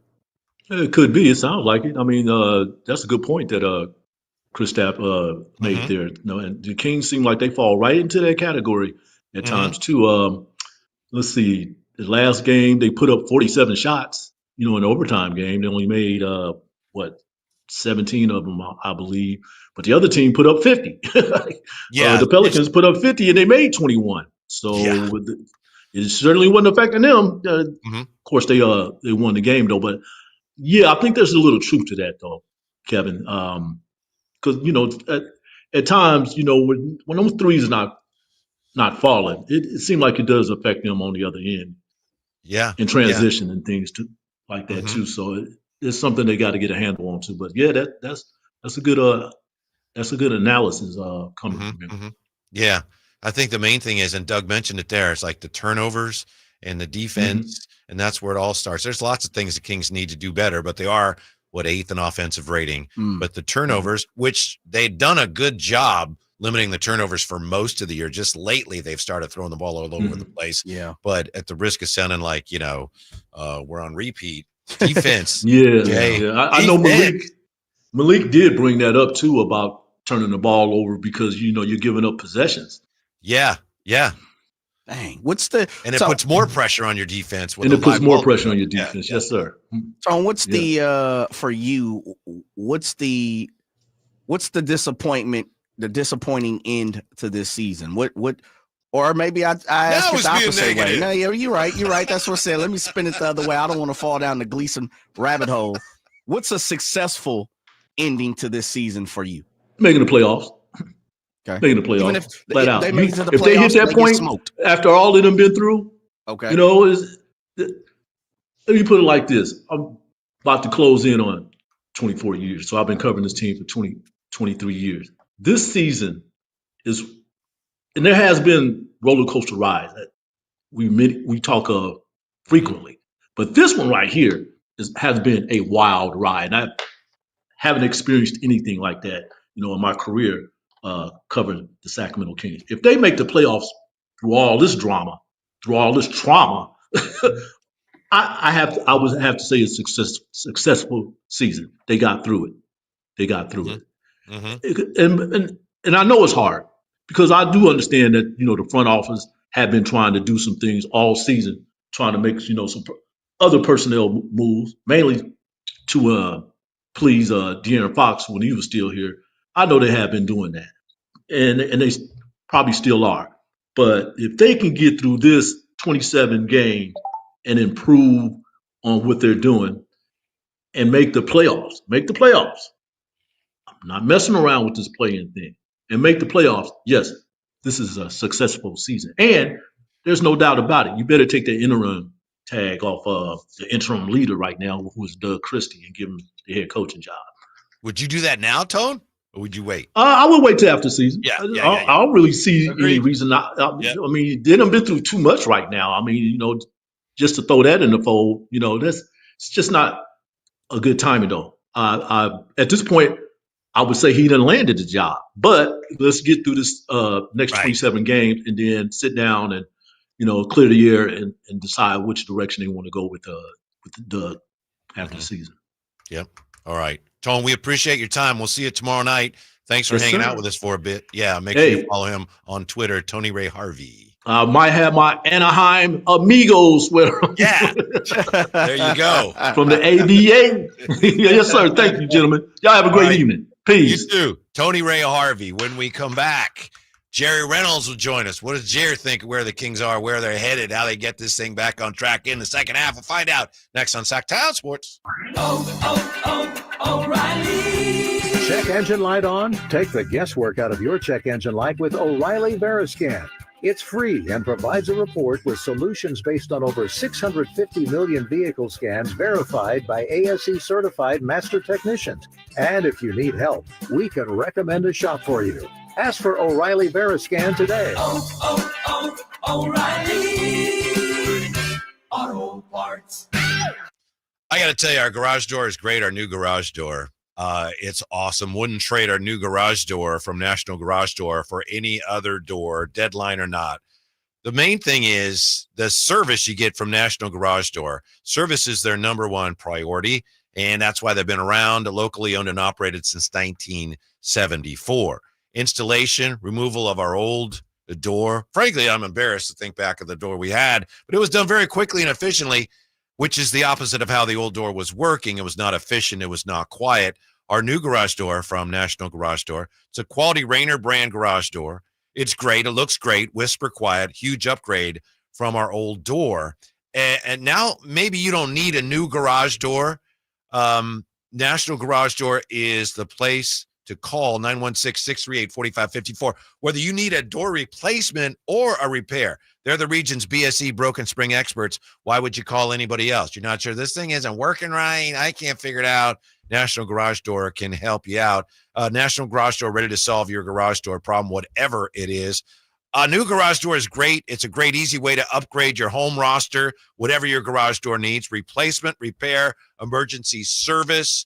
You want somebody to come out who knows what they're doing, is going to treat you right, get the job done, save you money. You need National Garage Door, 916-638-4554, National Garage Door. Way to go. You've stuck to your resolution to become a fitter you, and now those exercises that pushed you to your limits the first time around are already feeling easier. So what's next? At InShape, taking your workout to the next level can be as easy as trying something new. Take our small group training classes like boxing, rowing, and more, or set new goals with an InShape personal trainer. Then recover with a massage or the sauna, also known as the best part of the workout. We are InShape. You are ready. Join online today at InShape.com. Take a seat in the lap of luxury. Earn entries daily with a qualifying hand on your favorite table games.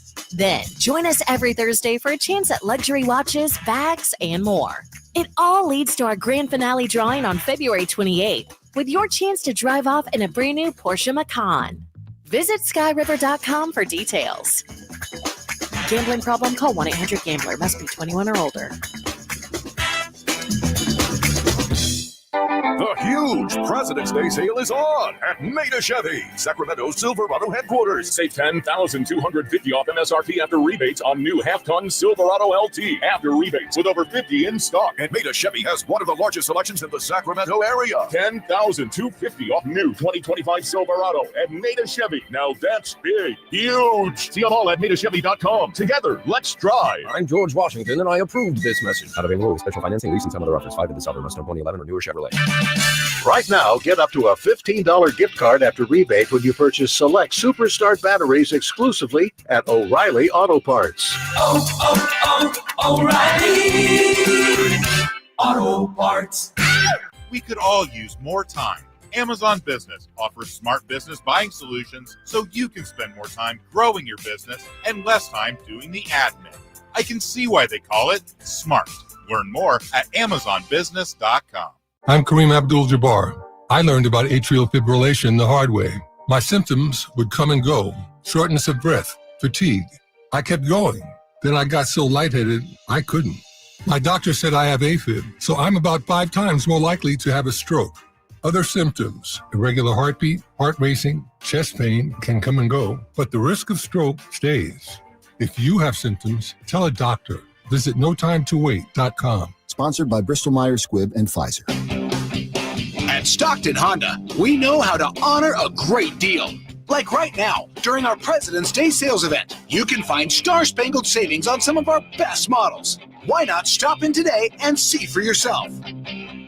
Save thousands with low APR financing and great lease rates on over 500 new Hondas at Stockton Honda. Anytime, anywhere, it's all here.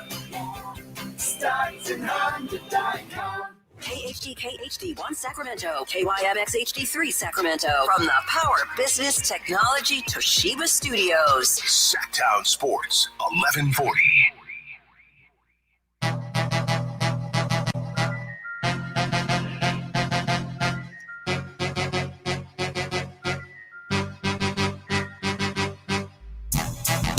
Live and local, it's the Drive Guys.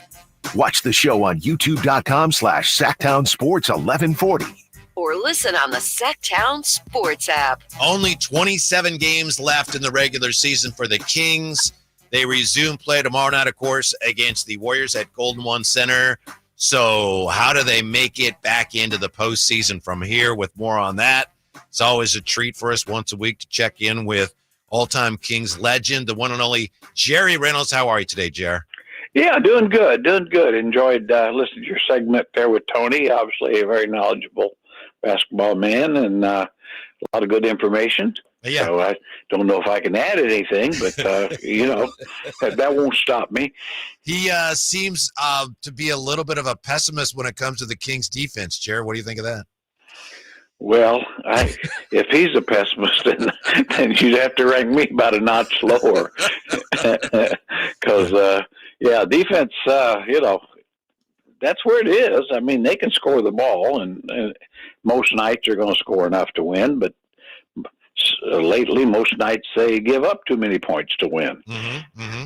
Yeah, this is kind of an imperfect question, but, I mean, Monty McNair said the defense just has to be good enough, and we know the Kings defense, especially New Orleans in the last game, was nowhere near that. So what can a coach do to take a team that's not full of a lot of great defenders and just get them to be good enough at that end, Jer?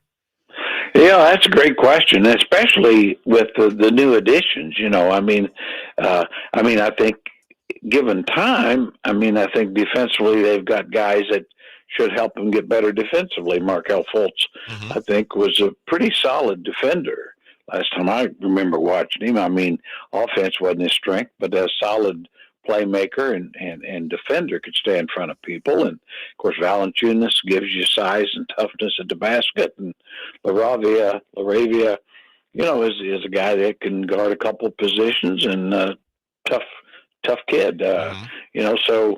They've got guys that should help them get better defensively just because their individual defensive abilities are a little better. But, it hasn't worked yet. Let's put it that way. And I mean, the sad part is, or difficult part is, they've got to hit they got to win games. That's it. And you start right off with the Warriors, with Butler added, and they're feeling good about themselves. And as Draymond says, they're probably going to win the championship. So that'll be a tough game. Legendary, joined by the legendary. You're playing the champs in the first game. Yeah. The soon-to-be champs. You got to take the champs out right away.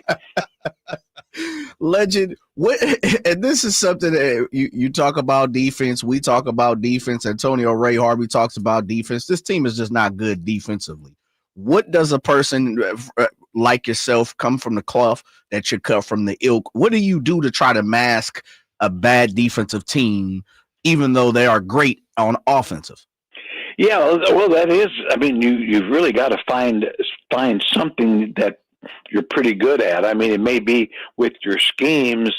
Maybe you decide to trap more, or maybe you decide to go under screens more. You're just saying we've got to come up with some different things that will cover some of our weaknesses, rather than maybe we can't get by screens or with certain players. We've just got to make a commitment as a team to take them out of the game, with maybe a little more double teams. I think, this team really should be picking up and pressing more, or maybe not full court, but they need to have pressure on the ball before the ball gets to the half court line and start turning people. I mean, it doesn't take a lot of skill to do that. And just that alone takes the shot clock down. The shot clock will help you defend if you give it a chance. Mm-hmm, mm-hmm. Jerry, you mentioned Marquel Fultz, and of course I was going to ask you about him, and we don't know what condition his knee is in, but you brought up one of the most interesting things about him, which is that he's been a good defender. Is your guess that he might have an opportunity to play more if he's able to still defend on the perimeter at a high level? Are there minutes there for him? Well, I don't think they picked him up if they didn't think so. And now, how many? That's the question. I would say early on, it's not going to be very many. He's going to have to kind of prove himself with the minutes he gets. You know, what can he do? There's no way. I don't think anybody could know that he hadn't played this year. Yeah. So, you know, I mean, I'm just kind of going on what I saw of him before the injuries, that he'd kind of found a niche there with Orlando. But, you know, I think it's a limited niche. I do think he's a backup. I mean, he's got playmaking skills, and he was a solid defender. Well, those things could help this team. Now, whether they're still there, I mean, I guess we'll have to wait and see. Legend, are there opportunities? And I know last time we had the opportunity to speak to you, you were talking about Keon needs to really be on the floor to tighten the end of the games. But are there other opportunities for Marquel Fultz to be, you know, at the, I guess, still 10 minutes of the game, 15 minutes of a game, 9 minutes of a game? Like, what's too many and what's too short of a time for someone like a Marquel Fultz on this team? Well, I think to have any real impact, they almost need to, you know, be a consistent, say, 6th, 7th man type to where you're getting 20 minutes. Now, where would that 20 minutes come from if that's, and I can't see him getting that many right away. Most of them would have to come from Malik Monk. And, you know, obviously you want Monk to play more than 28. I kind of see, just my guess is that, you know, if he got 10 minutes a game early first few games, you know, to kind of get a feel for it, and then maybe go from there. But yeah, the minutes thing's going to be tough, you know, as you pointed out, Jan, we've talked about before with Keon. Obviously Keon needs, the team is better when he's on the floor. So, you know, to get him minutes is tough even, but I think the only thing there is you're just going to have to take some from DeMar and Levine, both. You know, maybe they become 32-minute guys instead of 35-minute guys. I think everybody would benefit with something like that. Yeah, that of course is Jerry Reynolds. A variation here, Jerry, of a question that I ask you a lot, but why do you think the Kings so often go away from Domas on offense down the stretch of games? Is that something maybe they should revisit? Well, I think they should go through him, not necessarily look to him to score as much as to make sure that the ball is moving, because he is a guy that, you know, will move the basketball and try to find guys. And then, of course, he can, if he's got the ball, as you know, Whitey, from your years of experience, it's very difficult to score if you don't have it. I tried it, Jerry. I tried that, and I couldn't pull it off.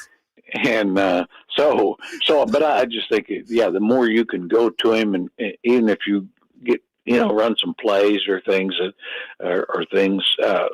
things get better when Domas has the ball, if not only his scoring ability, but I think finding open shooters and getting cutters and getting movement.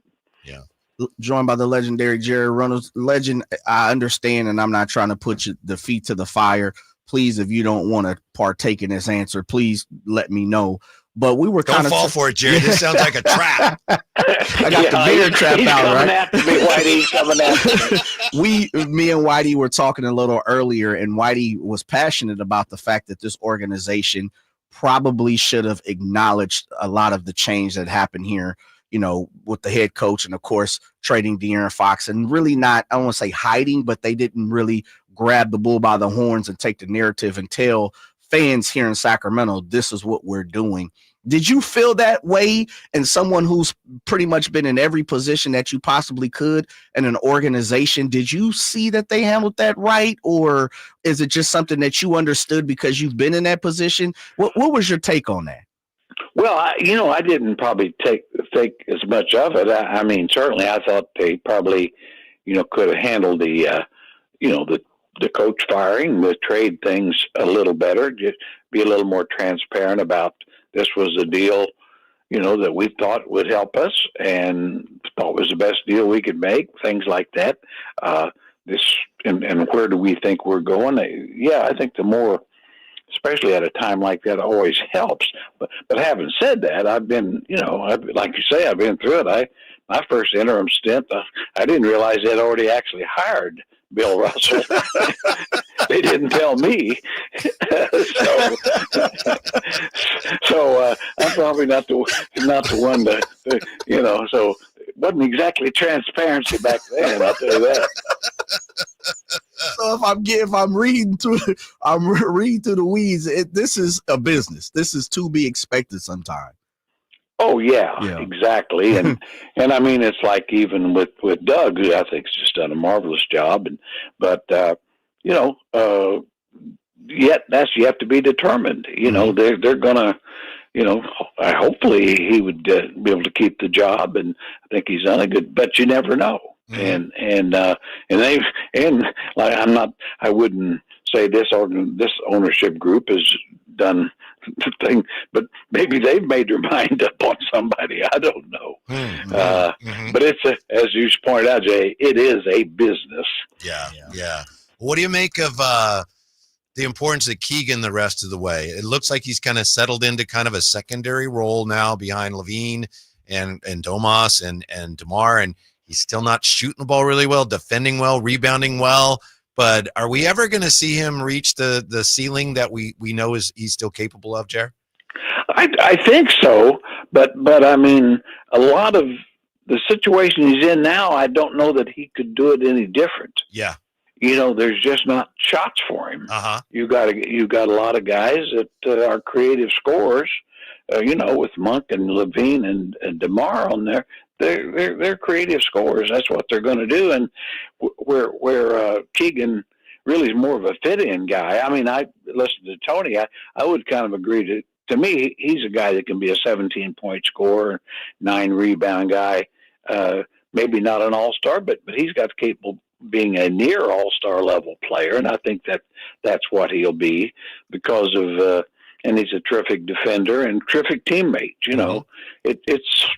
It's hard to find guys like that can fit in with, basically hungry offensive players.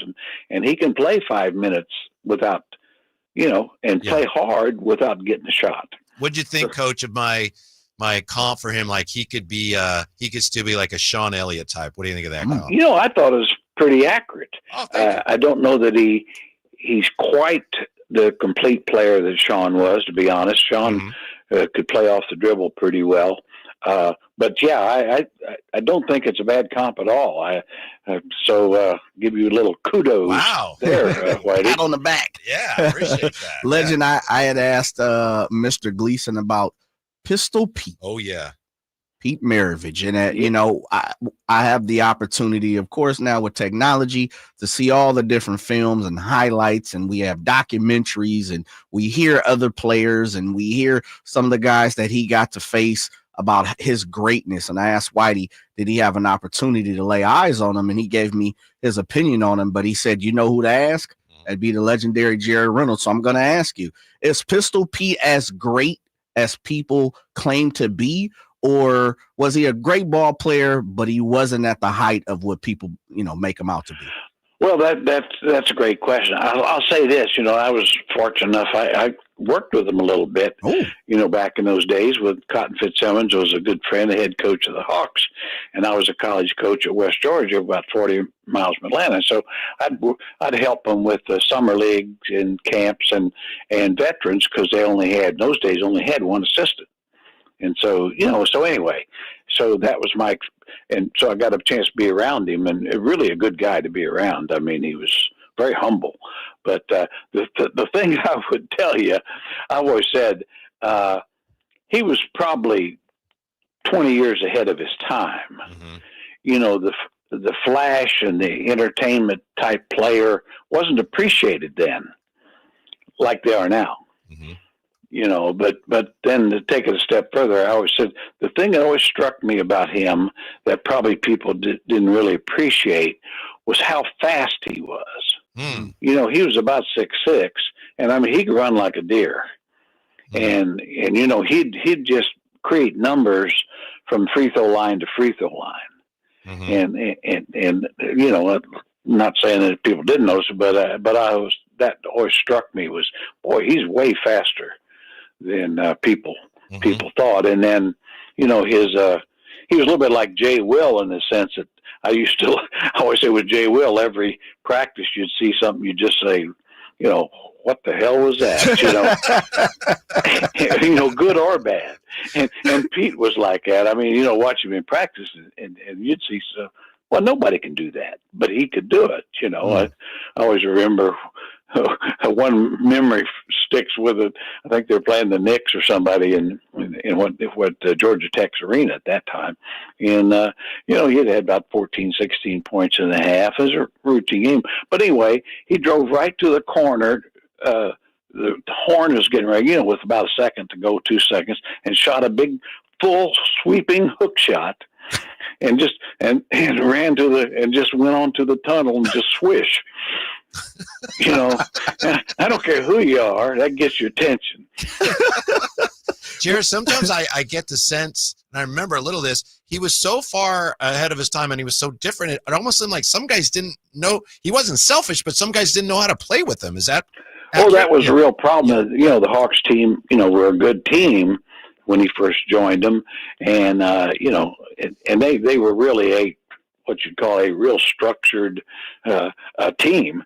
And of course that wasn't Pete's game. Like I say, I mean, Pete in today's game with the open court and the 3-point shot and all that, I have no doubt that his game not only would translate, he'd be better. Yeah, he'd be an MVP. He's one of those guys that would be better because the game he played was so much more physical. They put hands on him and things. But he was a great talent. I mean, he was a little bit like Luka in the sense that too defensively he wasn't gonna show you a whole lot. but I mean the guy could do stuff with with the ball. I mean, there's very few in the history could do any more with it. That's for sure. Was he, because one of the things that doesn't resonate when you watch film, especially grainy film and things like that, was he athletic? Yeah, he was. I mean, a good jumper. I mean, he never really tried to show it off, because if anything, he'd like go to the basket and stand flat-footed, and flip it up, and make guys look bad. Yeah. I mean, he had that, little run and flip, a little bit of the George Gervin, I can finger roll, but so he'd do a lot of that kind of stuff. And I mean, and I think, again, where the thing I thought he did at that time that nobody did, he did the slow down, like Luka does. And now you're seeing more and more guys do where they'll go to the basket and actually let the defender go past. Yeah. But he had that down to an art form where guys would just be flying past. He'd just slow down and little flip off the glass. And thank you very much. Yeah, he was. Yeah, it's a shame his career because he had injuries and then of course heart condition that took his life. 40 years old is tragic. Yeah. The great Jerry Reynolds. You mentioned Luka, and before we let you go, I know it just must have broken your heart to see the Lakers lose to Charlotte last night. Yeah, that was really tough. Really tough. I had to cut up some confetti and pour on myself. So they can't lose enough to suit me. Took a confetti bath, Legend? No. So now if we can just beat the world champion Warriors tomorrow, I'll be in a very good mood. Real quick before we let you go, any thoughts on, you've seen numerous All-Star games, competitions, events. I wasn't even going to ask about that. But you mentioned it. You go ahead.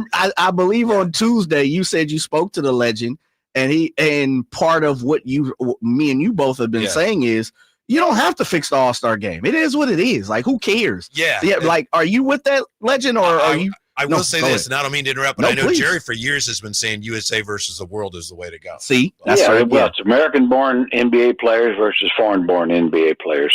They'll get the same kind. They'll get a game that way, and just like we're seeing in hockey, where it's really they did something really smart, and now their All-Star is Canada versus USA in Boston tonight. And it's drawn great. And the guys are playing their butts off, and I think you'd have that. Now, that So I have no doubt that would work. Now, Commissioner Silver, to his credit, he can't see that, but then there's a lot of stuff he can't see. So I don't know if we'll continue to have a round robin of games or whatever. He loves tournaments, I think Jared. the next thing is to add the WNBA into it, have mixed, possibly, and maybe celebrities and NBA All-Stars, and just have mixed teams, and first 1 to 700 wins or something like that. But the commissioner loves tournaments. Any kind of tournament, he's for. Yeah. He's really for that. But no, I listened to Brendan Haywood. I thought made a great point. He said, the problem with the All-Star game now is that the faces of the league don't take it serious. When LeBron and Steph and Kevin Durant really don't get out there. He said, you go back, he said, when the NBA quit playing hard was when Kobe retired. And I never thought about it, but I thought he made legitimate points, because I've seen those games. But when they really played all through the 60s, 70s, 80s, 90s, he said when Magic and Bird, they took it serious. Then Jordan took it to a new level, and then Kobe. When the face of your league really buys in, that. And I thought about it. It's like, well, that's a pretty good point. Yeah. So it's LeBron's fault. Well, I'd say he's one of them. Yeah. Well, just the fact he didn't even bother to play and show up. Yeah. Show up. Yeah. So there's that. But then again, he's the Lakers, so what do you expect? Yeah.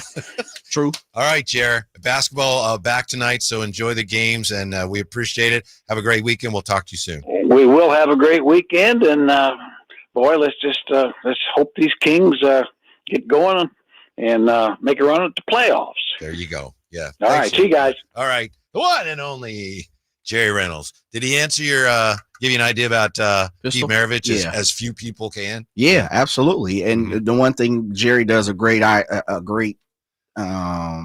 thing about is he always paints a picture that you can visualize. Yeah. And I visualized when Pistol Pete ran to the corner right before the buzzer and threw up a hook and just kept going. Like, I picture Pistol just throwing up the hook, the Shag jumping on the back of the jersey, and you're just like, yeah, I'm straight to the locker room. Yeah. I love that. I think that style, flair. Occasionally, very rarely we see that in sports. There's a guy who can do stuff like that, and they don't just because that's kind of frowned upon. I could do it more often, but people don't like it. Yeah. So far ahead of his time. When we come back, Domas maybe having even a better year than we thought. And Jay noticed De'Aaron Fox saying something that has irked a number of Kings fans. We're back with that and more. Drive Guys on Sacktown Sports. Why choose a Sleep Number smart bed? Can I make my side softer? Can I make my side firmer? Can we sleep cooler? Sleep Number does that. Cools up to 8 times faster and lets you choose your ideal comfort on either side. Your Sleep Number setting. And now save 50% on the new Sleep Number limited edition smart bed. Limited time. Exclusively at a Sleep Number store near you. Learn more at sleepnumber.com.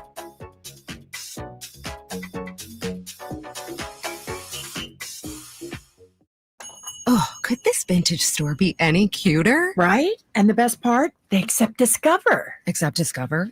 In a little place like this?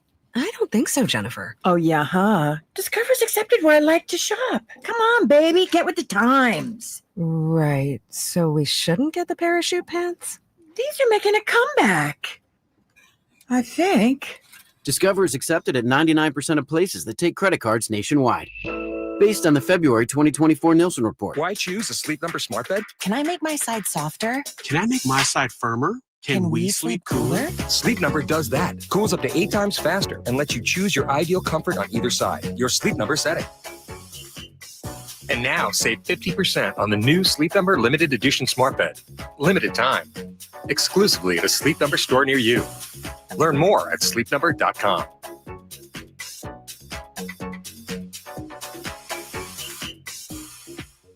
When you bundle renters and auto with Progressive, you can save while protecting your most valuable possessions, like your really expensive limited edition sneakers and your new suit for your cousin's wedding. Except you never actually bought the suit because you can't stop buying sneakers. So you show up to the wedding looking like you're going grocery shopping. But hey, at least your sneakers will look good in the pictures. Until you're cropped out of every last one of them. So go ahead and get Progressive, so you can save while protecting the things that matter to you. Progressive Casualty Insurance Company and affiliates and other insurers. Not available in all states or situations. Sacramento weather is brought to you by Folsom Lake Kia. I'm meteorologist Heather Waldman in the KCRA3 Weather Center. Beautiful Friday with lighter winds, morning temperatures in the low 40s, afternoon highs in the mid 60s. It'll be even milder this weekend. Get the latest forecast on the KCRA News and the KCRA app. Coach Christie here with the winning play for you. Shop Folsom Lake Kia right now for low payments and zero down deals with approved credit. Go see my friends and upgrade your ride today or shop FolsomLakeKia.com. Finally, an easy way to find home improvement contractors. Just visit subcontractorsunited.com and simplify your search for home services professionals. From cabinets to windows, roofing to plumbing, Subcontractors United is an easy, simple way to find and hire a home improvement contractor. And you never have to give up personal information. So no harassing phone calls like you get from those other websites. Subcontractorsunited.com is sponsored by D&D Cabinets and Savage Design. Hurry in and save big during Honda's President's Day sales event at Folsom Lake Honda, your one-stop Honda shop. Hurry in and save on our best selection of new Hondas. Each is priced to sell now. Folsom Lake Honda is your one-stop Honda shop for great pricing on a giant selection of new CRVs, HRVs, Civics, and Accords with low finance and lease options. Plus, get an instant cash offer for your trade. Get to Folsom Lake Honda or go to FolsomLakeHonda.com. Folsom Lake Honda, yeah, your one-stop Honda shop. It's taste on a whole new level at Sky River Casino. With 18 elevated restaurants, bars, and lounge destinations that include SR Prime Steakhouse, 32 Brews, Dragon Boat, and The Market. Just minutes from Sacramento, right off Highway 99 in Elk Grove. Join in the fun and experience the height of hospitality. Sky's the limit at Sky River Casino. Visit skyriver.com today. Gambling problem? Call 1-800-GAMBLER. Sacramento's premier country music festival, Country in the Park, is coming back May 16th and 17th at Cal Expo with Bailey Zimmerman, Billy Currington, Cole Wetzel, Nate Smith, and more. You'll enjoy food trucks, rock walls, and a mechanical bull, line dancing, and more. Single-day GA tickets start at $52 at CITPFest.com. Country in the Park, May 16th and 17th with the California Army National Guard. Find out more at CITPFest.com.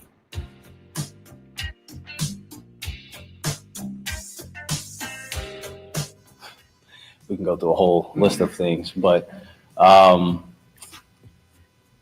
I would say just how family oriented it is, and like you hear this from the outside, but it's just very accommodating to the players, to the staff, whoever's in the organization is very accommodating. So I think that's probably the biggest thing. The Drive Guys, live and local, every afternoon, Monday through Friday on Sacktown Sports. That was De'Aaron Fox.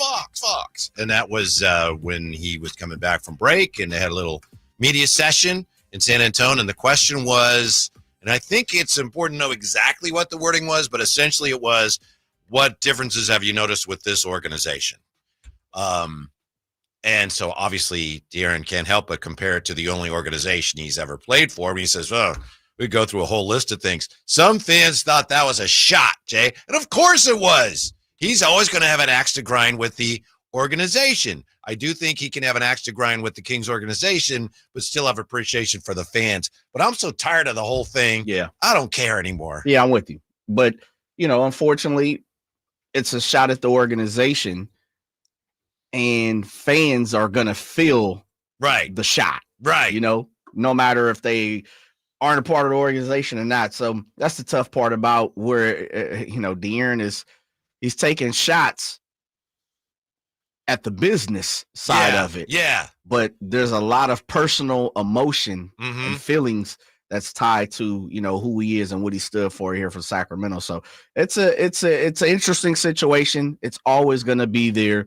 We hear former Kings like DeMarcus, faces of the franchise, more times than not, they have a little parting gift on the way out the door.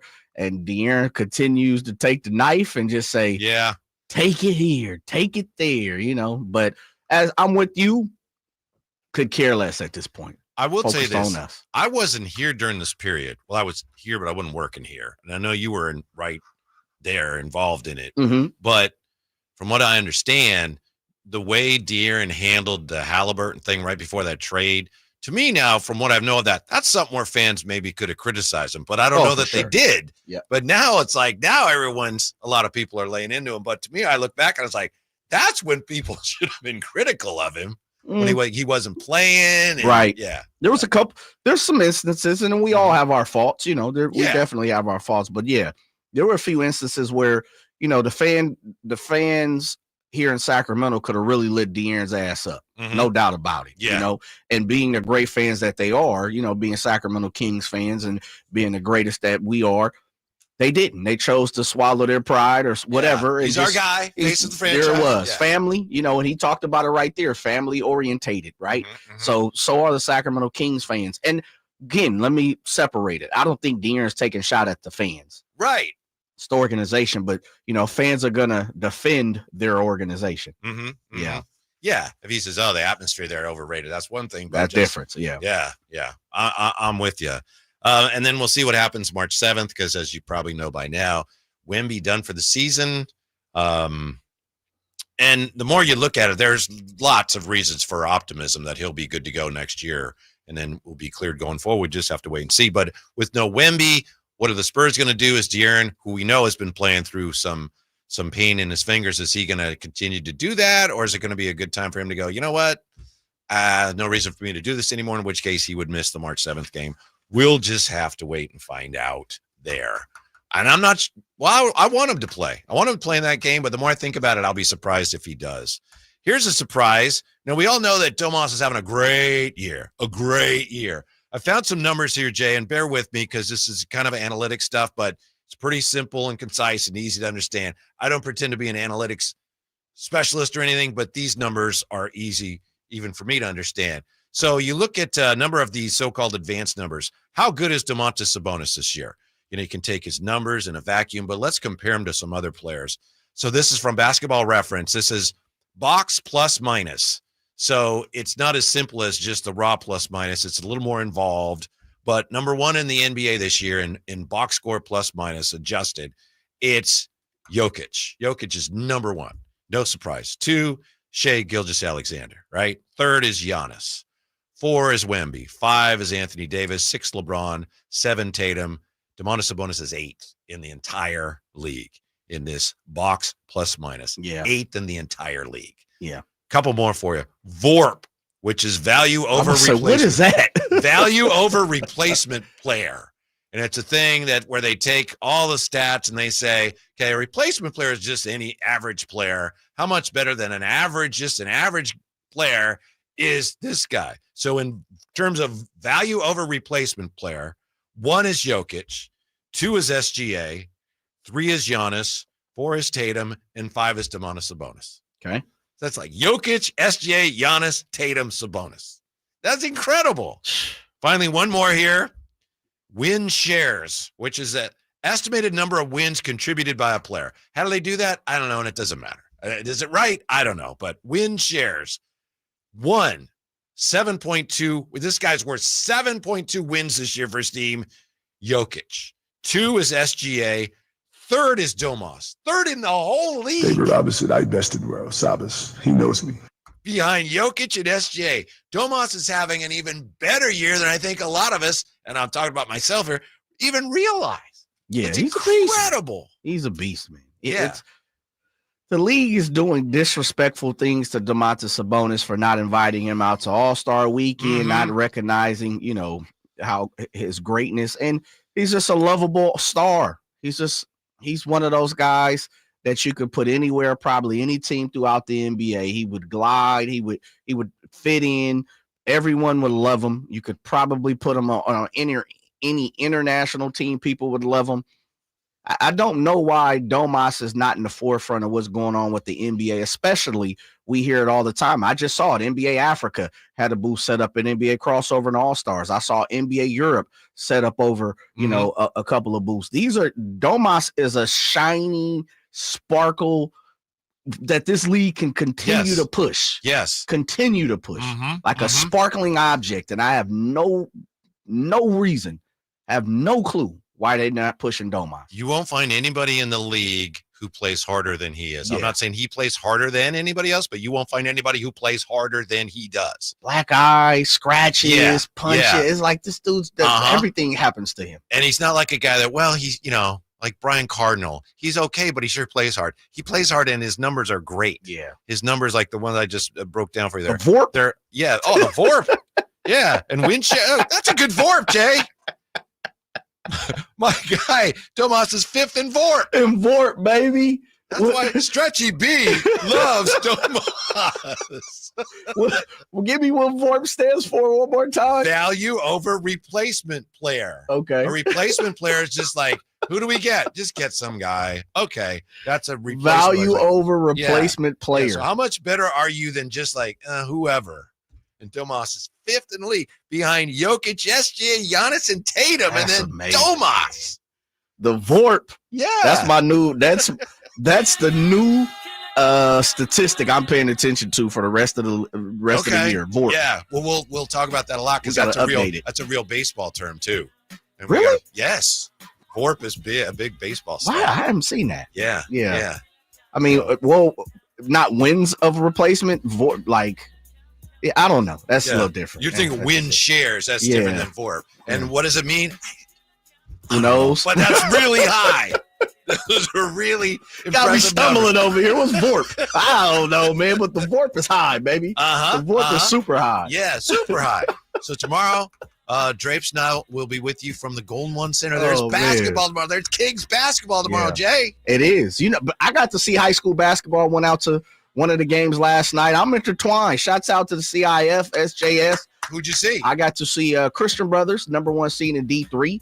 Probably going to go check out Endercombe, maybe Modesto Christian tomorrow. So I might not be at the Kings game. It depends. It depends. All right. Yeah. I apologize. I probably should have been paying attention. We could have talked more about No, that. That's man, awesome. no, just giving shots out to the community. We're doing our job. All right. Yeah. All right. Yeah. Stick around here because we've got UC Davis basketball. And CSU Bakersfield, baby, the Roadrunners. Roadrunner, the Coyotes after you. Roadrunner, if it catches you, you're through. Thanks for being with us. Stick around. UC Davis basketball. Beep, beep. Next on Sacktown Sports.